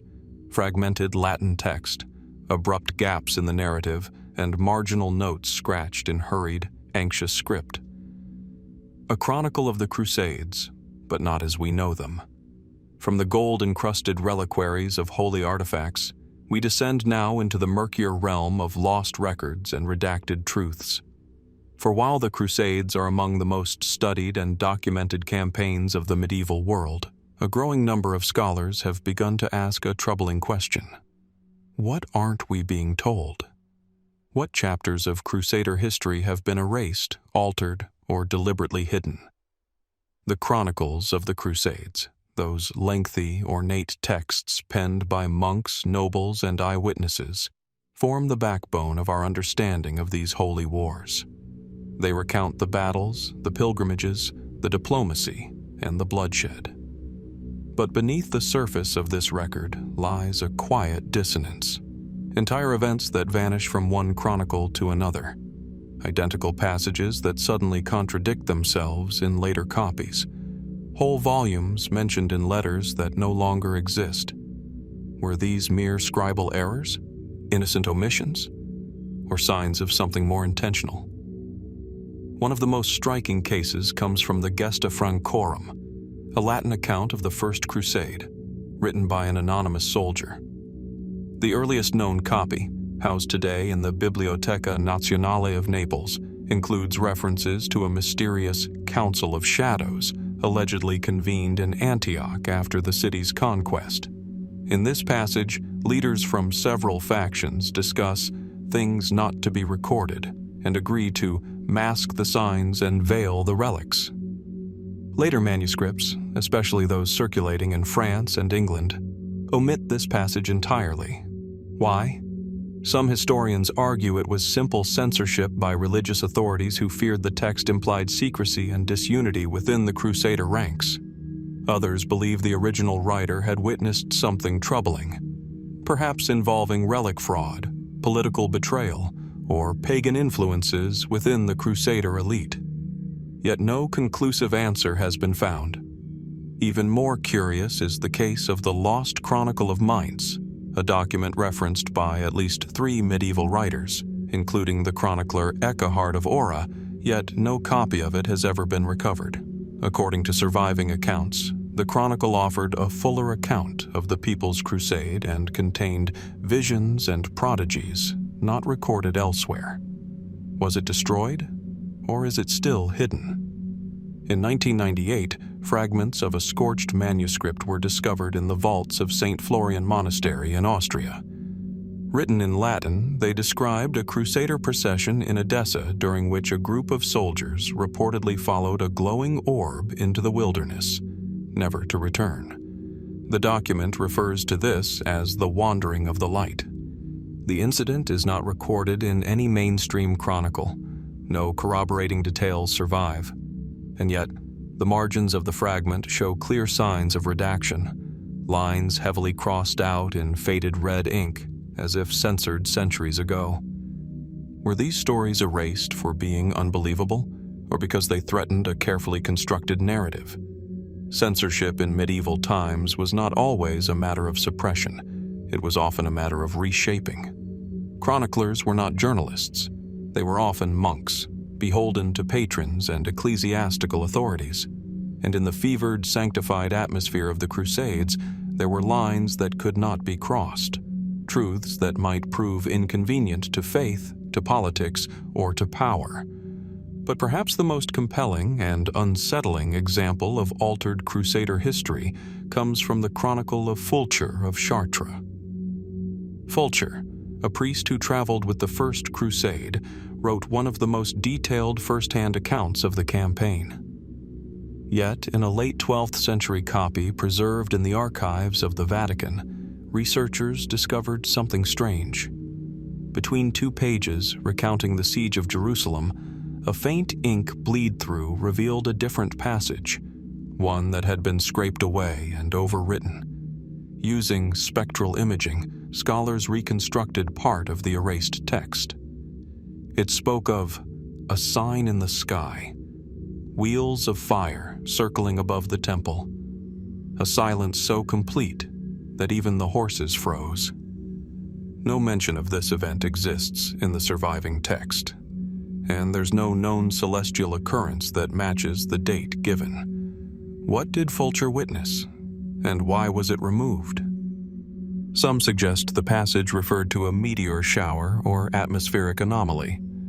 Others wonder whether it was a symbolic vision, something experienced during a fever or fast.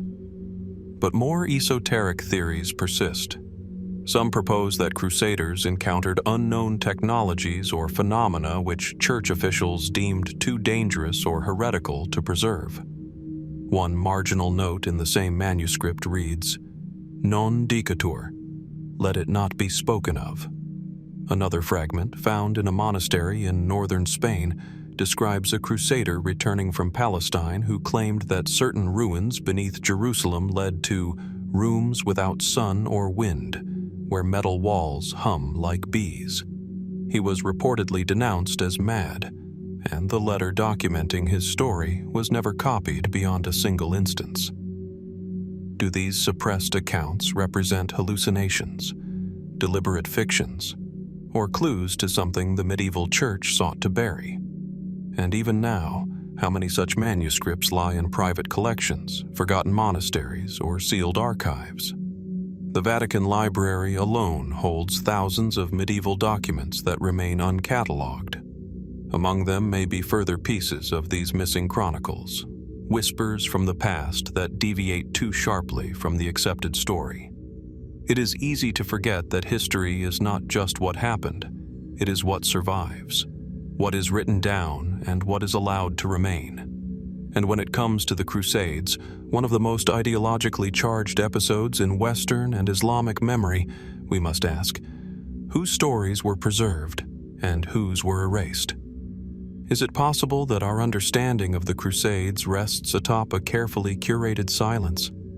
Could there have been contact, discoveries, or even failures that remain buried, not under stone or sand, but behind layers of ink, redactions, and forgotten codices?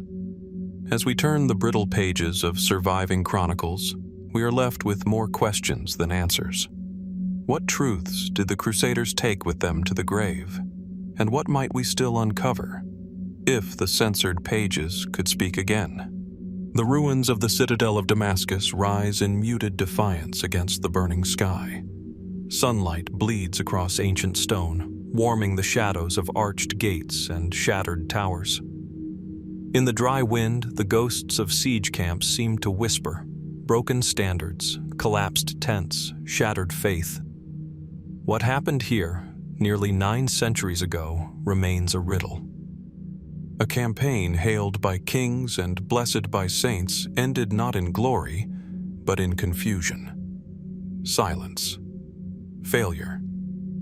From the enigma of censored Crusader chronicles, we now turn to a mystery hidden in plain sight, a grand expedition sanctioned by the church and led by monarchs that disintegrated before the walls of Damascus in 1148. The Second Crusade. It was supposed to be a war ordained by heaven. It became a collapse few historians fully understand. Launched in response to the fall of the county of Edessa, one of the first Crusader states established in the wake of the First Crusade, the Second Crusade was conceived with fervor. Pope Eugenius III issued a formal bull in 1145, calling for a renewed holy war to reclaim lost territory. Bernard of Clairvaux, the charismatic Cistercian abbot, preached the crusade across Europe, stirring crowds into religious ecstasy. Among those who answered the call were the most powerful leaders of the age, King Louis VII of France and Conrad III of Germany, 2 crowned heads, 2 massive armies, tens of thousands of knights, infantry, clerics, and pilgrims. And yet, it failed. Not gradually. Not in the distant deserts of some far-flung outpost. It failed swiftly and publicly beneath the very walls of one of the most strategically vital cities in the Levant, Damascus. How? Mainstream accounts point to several conventional reasons: poor planning, divided command, unfamiliar terrain, and underestimation of Muslim forces. But as we peel back the layers of this narrative, deeper questions emerge. Strange decisions, uncharacteristic hesitations, and eerie reports that hint at something more elusive.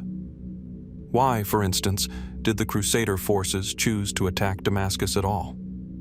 The original objective of the Second Crusade had been Edessa, yet when the Crusader armies finally converged in Palestine, they abruptly shifted their focus. Why Damascus? And why then? Some suggest that political pressure from the Kingdom of Jerusalem influenced the shift in target. Others believe that internal rivalries between the French, German, and local Crusader lords led to strategic compromise. But then there is the strange matter of the approach. When the joint Crusader army reached Damascus in July of 1148, it did not take the usual route to the city's stronger northern and eastern walls. Instead, it approached from the west, through heavily wooded orchards and irrigated gardens, offering limited maneuverability and open to ambush. It was, by nearly all tactical accounts, a disastrous decision. Some military historians have called this choice inexplicable. Did the Crusader leadership misunderstand local geography? Were they deliberately misled by local Christian allies who had once fought under Zengi's command? Or, as a few fringe theorists suggest, was the decision a result of sudden confusion, or even divine warning? A letter attributed to Odo of Duil, a monk accompanying King Louis VII, reports that on the eve of the approach to Damascus, a strange light was seen in the western sky. "A burning serpent," he wrote, "curled above the horizon and was swallowed by a black mouth." Interpreted by some as a comet or meteor, others have pointed out that no such celestial record survives in Eastern chronicles of the same date. And then there is the matter of what happened next. The siege began on July 24th. By July 28th, barely 4 days later, the Crusaders had abandoned the effort entirely. Not after months of attrition, not after major casualties. 4 days. Contemporary chroniclers admit their confusion. Some blamed poor supplies, others blamed betrayal from within. A few accused local lords, especially those in Jerusalem, of conspiring with the city's defenders.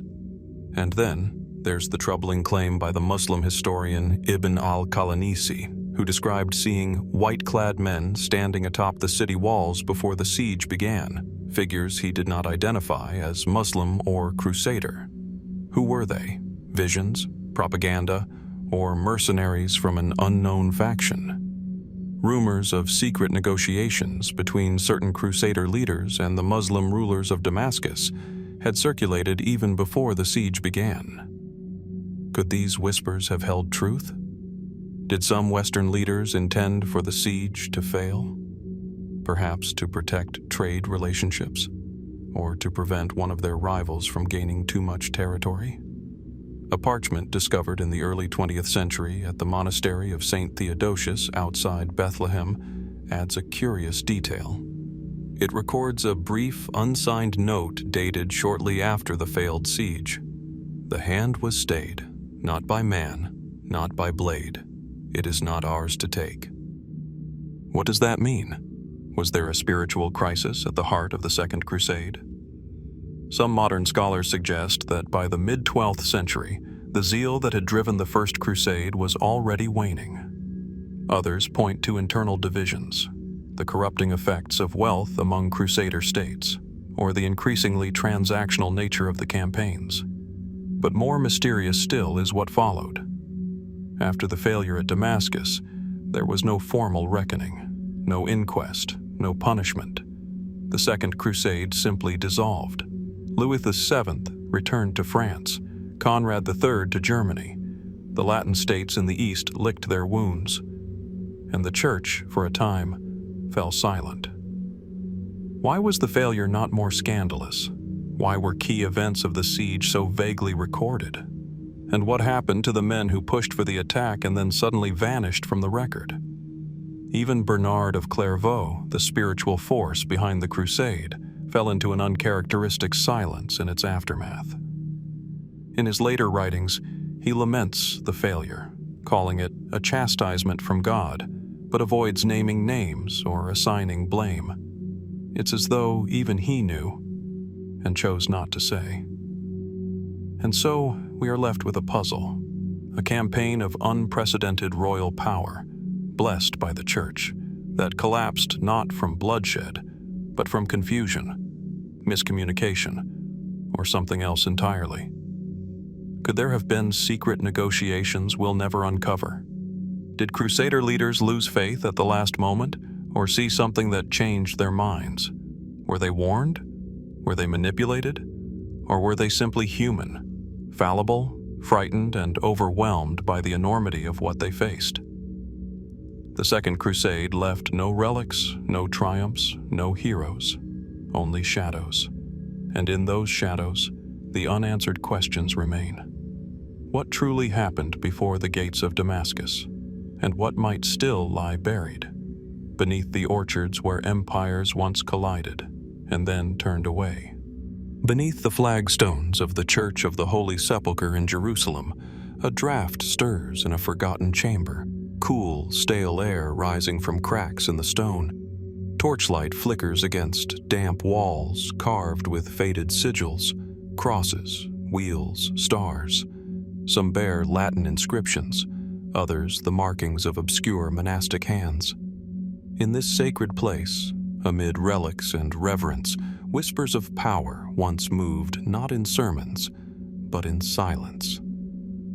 As the dust of failed campaigns settled and Crusader states scrambled to preserve their fragile foothold in the East, something curious began to take root in the shadowed corridors of medieval politics.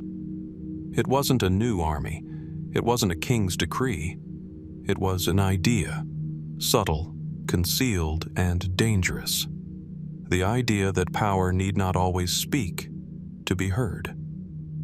From the ashes of the Second Crusade, new alliances formed, some visible, others hidden. Among these emerged the secretive networks of religious military orders, the Knights Templar, the Knights Hospitaller, the Order of the Holy Sepulchre, and others less widely known.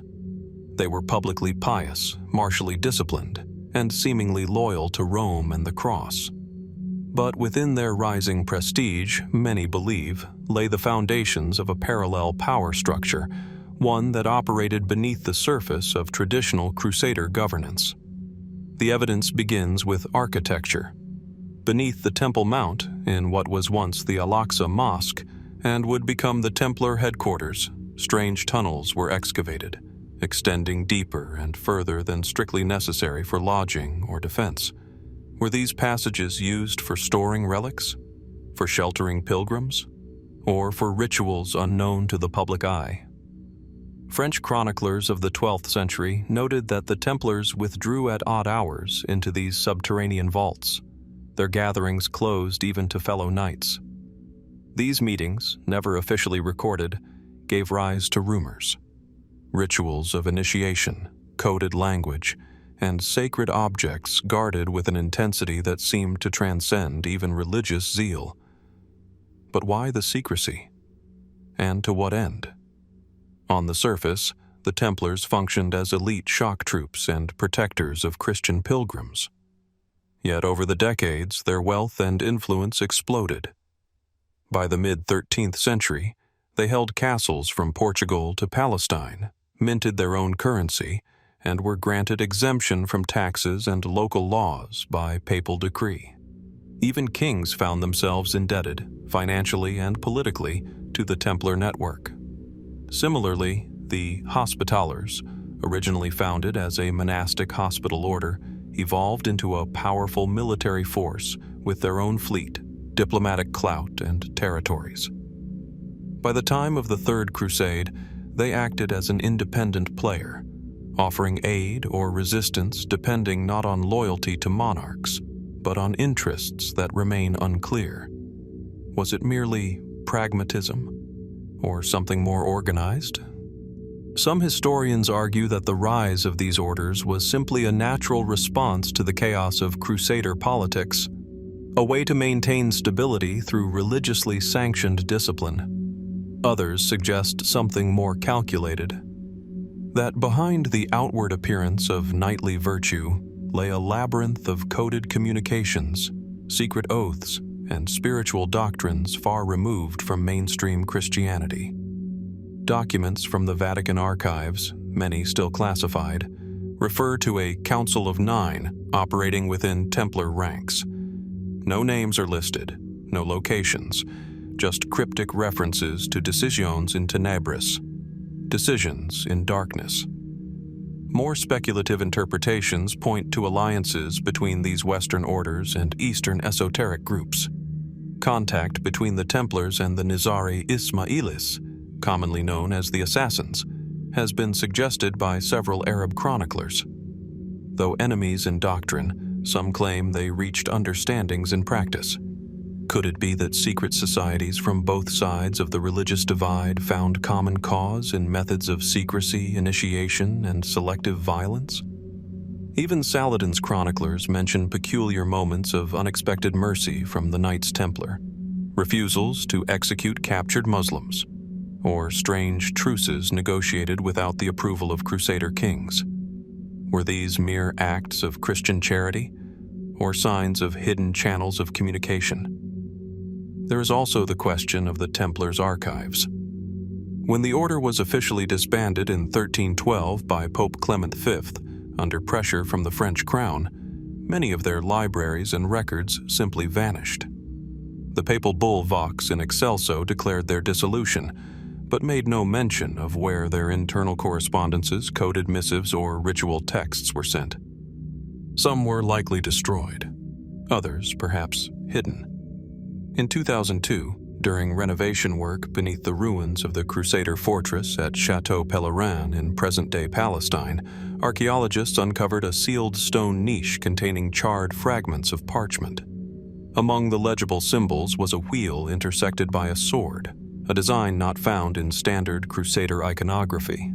Some believe it matches designs found in manuscripts attributed to the Order of the Crossed Light, a group referenced only twice in extant Crusader letters. Who were they? Were there more than just the Templars and Hospitallers? Smaller, less visible groups operating as spiritual or political auxiliaries, perhaps influencing major decisions in the Crusader states from the shadows.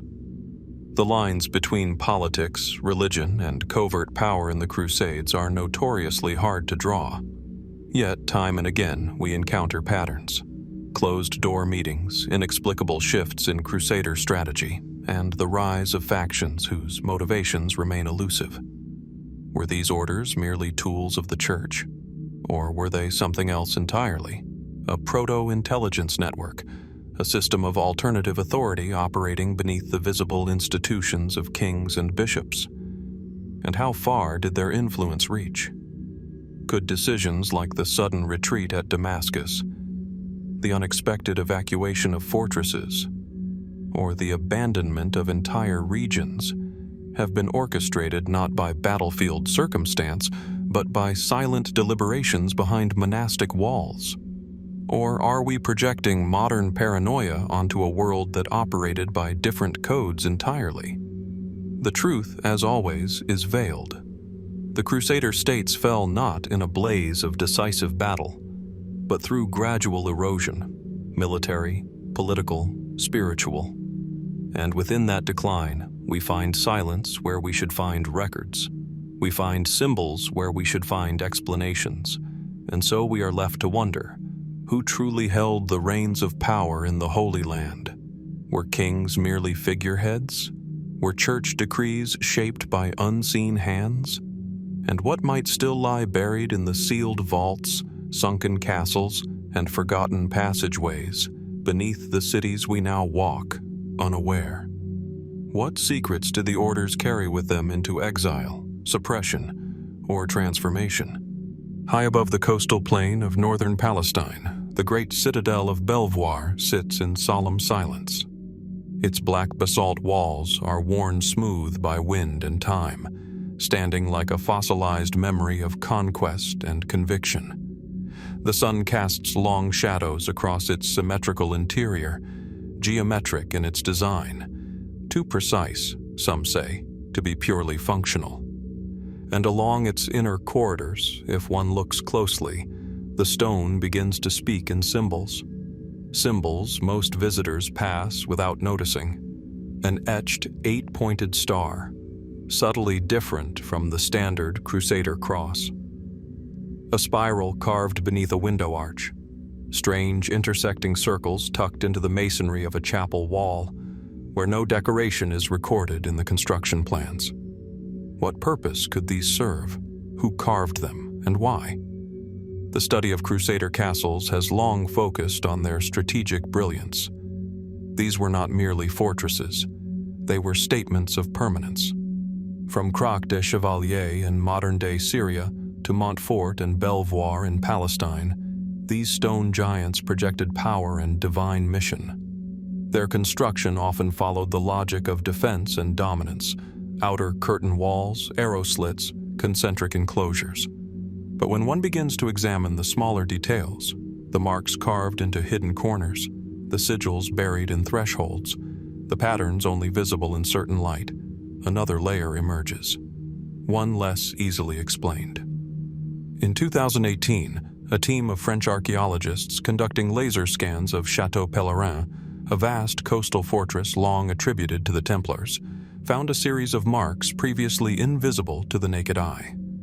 Located in a sub-basement accessible only via a collapsed stairwell, the symbols included a triskel, a pentangle, and what appears to be a stylized labyrinth.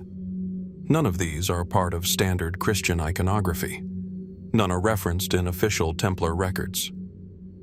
So where did they come from? Some historians argue that these symbols were simply reused motifs, borrowed from older Eastern traditions, perhaps absorbed during the long years of contact with Islamic and Byzantine cultures. That they were decorative, or served as masons' marks, practical identifiers, not mystical emblems. But if that were true, why are so many of these symbols deliberately concealed? At the hospitaller stronghold of Margat, perched high above the Mediterranean cliffs, a carved circle flanked by serpents lies hidden behind what would have once been a wooden altar. A deliberate placement, only visible if the altar were removed. In a corridor at the Templar fortress of Safed, a symbol resembling the Chi Rho, an ancient Christogram, is overlaid with a faint image of a crescent moon. Are these merely decorative overlaps or intentional fusions?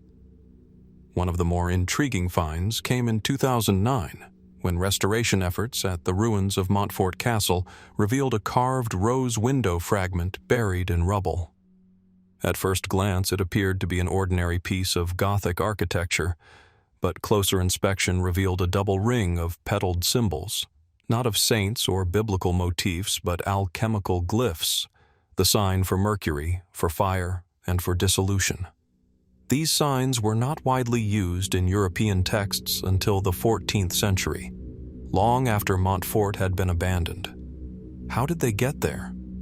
Some speculate that the Crusader orders, particularly the Templars, acted as transmitters of esoteric knowledge, gathering not only relics and wealth, but philosophies from ancient Persia, Babylon, and even the distant reaches of the Silk Road. Through contacts with Muslim scholars, Jewish mystics, and Eastern Christian sects, they may have absorbed streams of knowledge that mainstream Europe had forgotten. Crac des Chevaliers, often hailed as the most perfect Crusader castle, contains an odd chapel niche, decorated not with crosses, but with six-pointed stars enclosed within interlocking triangles. Scholars debate whether this is a misinterpreted architectural flourish or something more meaningful, a vestige of early Kabbalistic influence, or a sign of syncretic spirituality rarely spoken of in official Crusader documents. And then there is the matter of orientation. Some Crusader castles deviate subtly from expected alignment.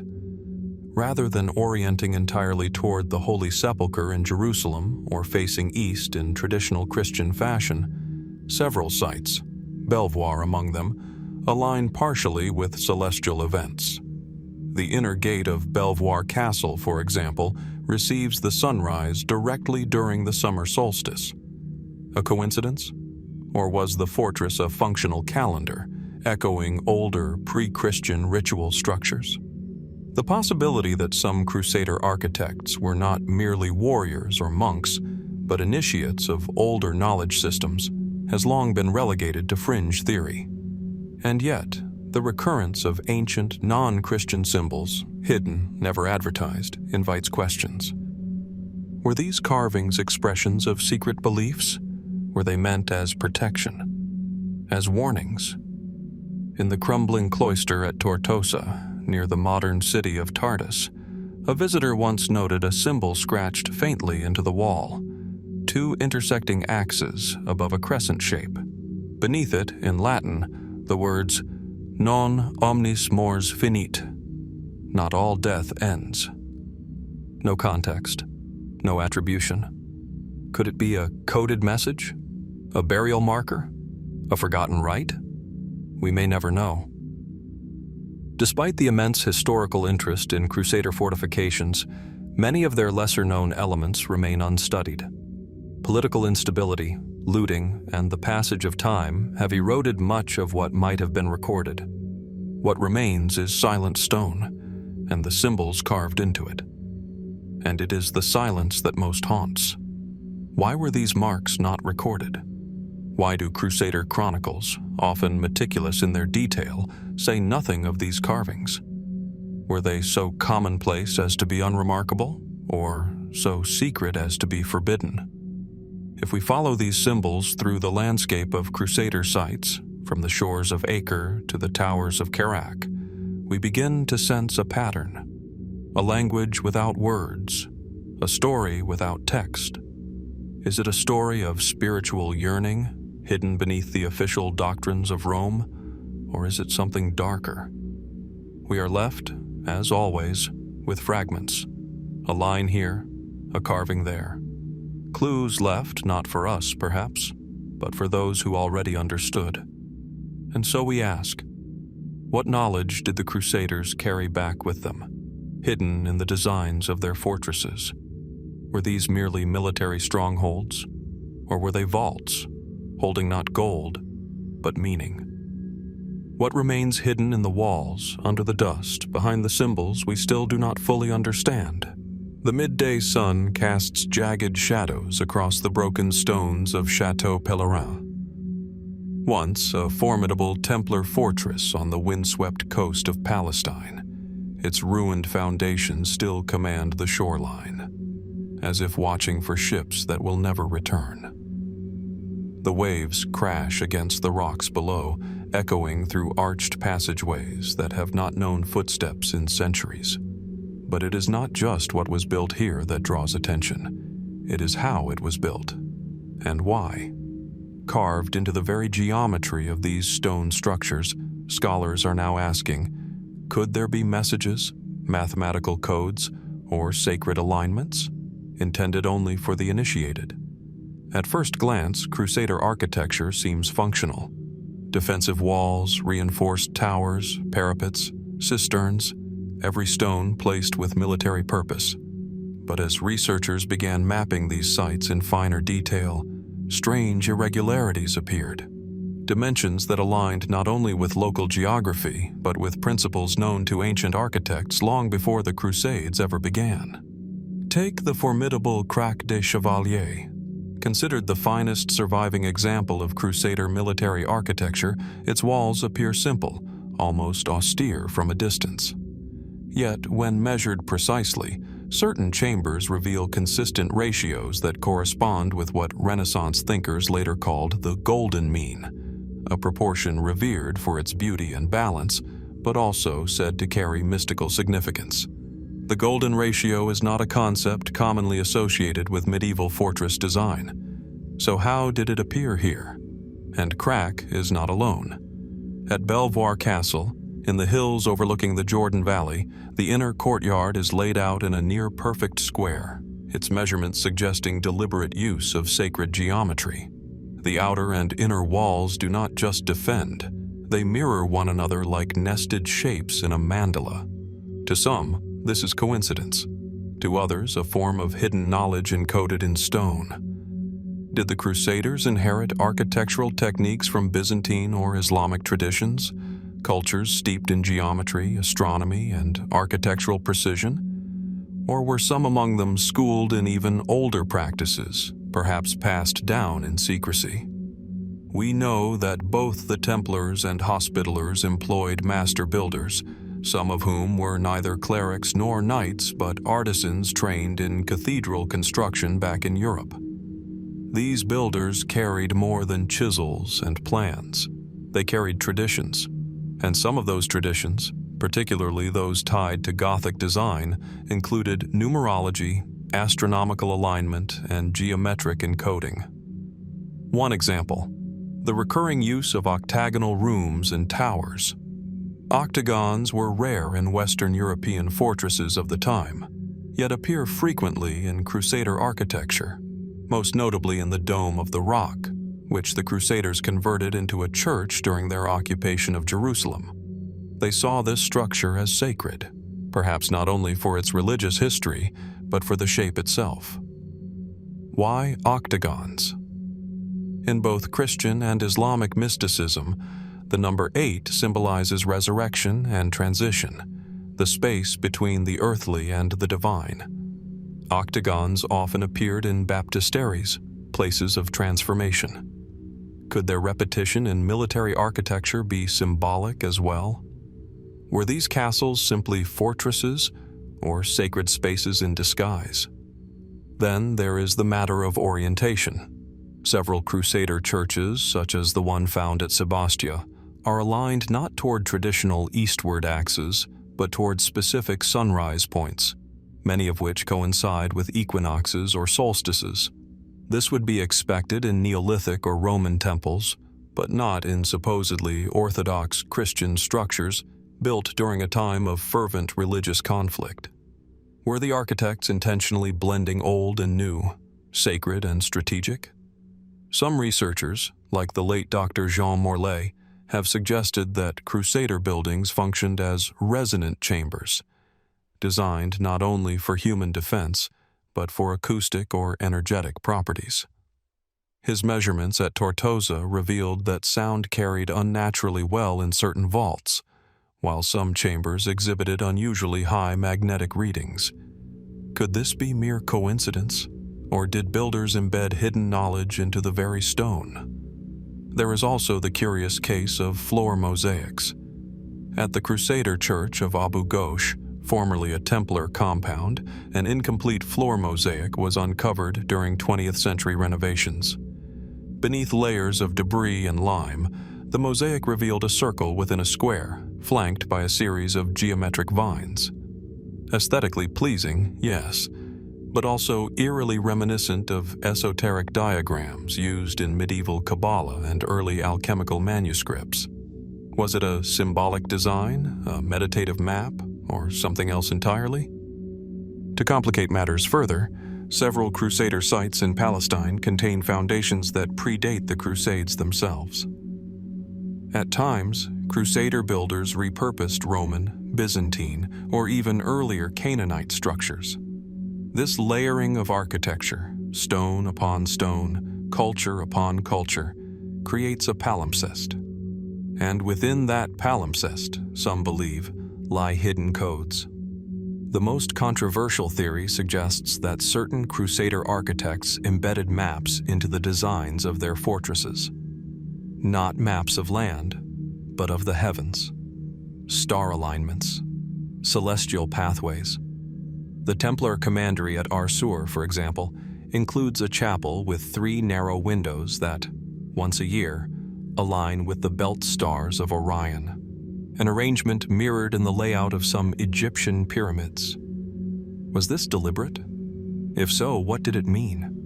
Was it merely symbolic, a connection to divine order? Or did these codes serve a more practical, possibly even clandestine, function? Much has been written about the secrecy of Crusader orders, particularly the Templars, but far less attention has been paid to how that secrecy might have manifested in stone. Could castles themselves be cryptic texts, written in angles and curves, waiting to be read? We may never know. Modern scholarship has only begun to scratch the surface. Limited funding, political instability in the region, and the slow erosion of time have left many of these sites underexplored.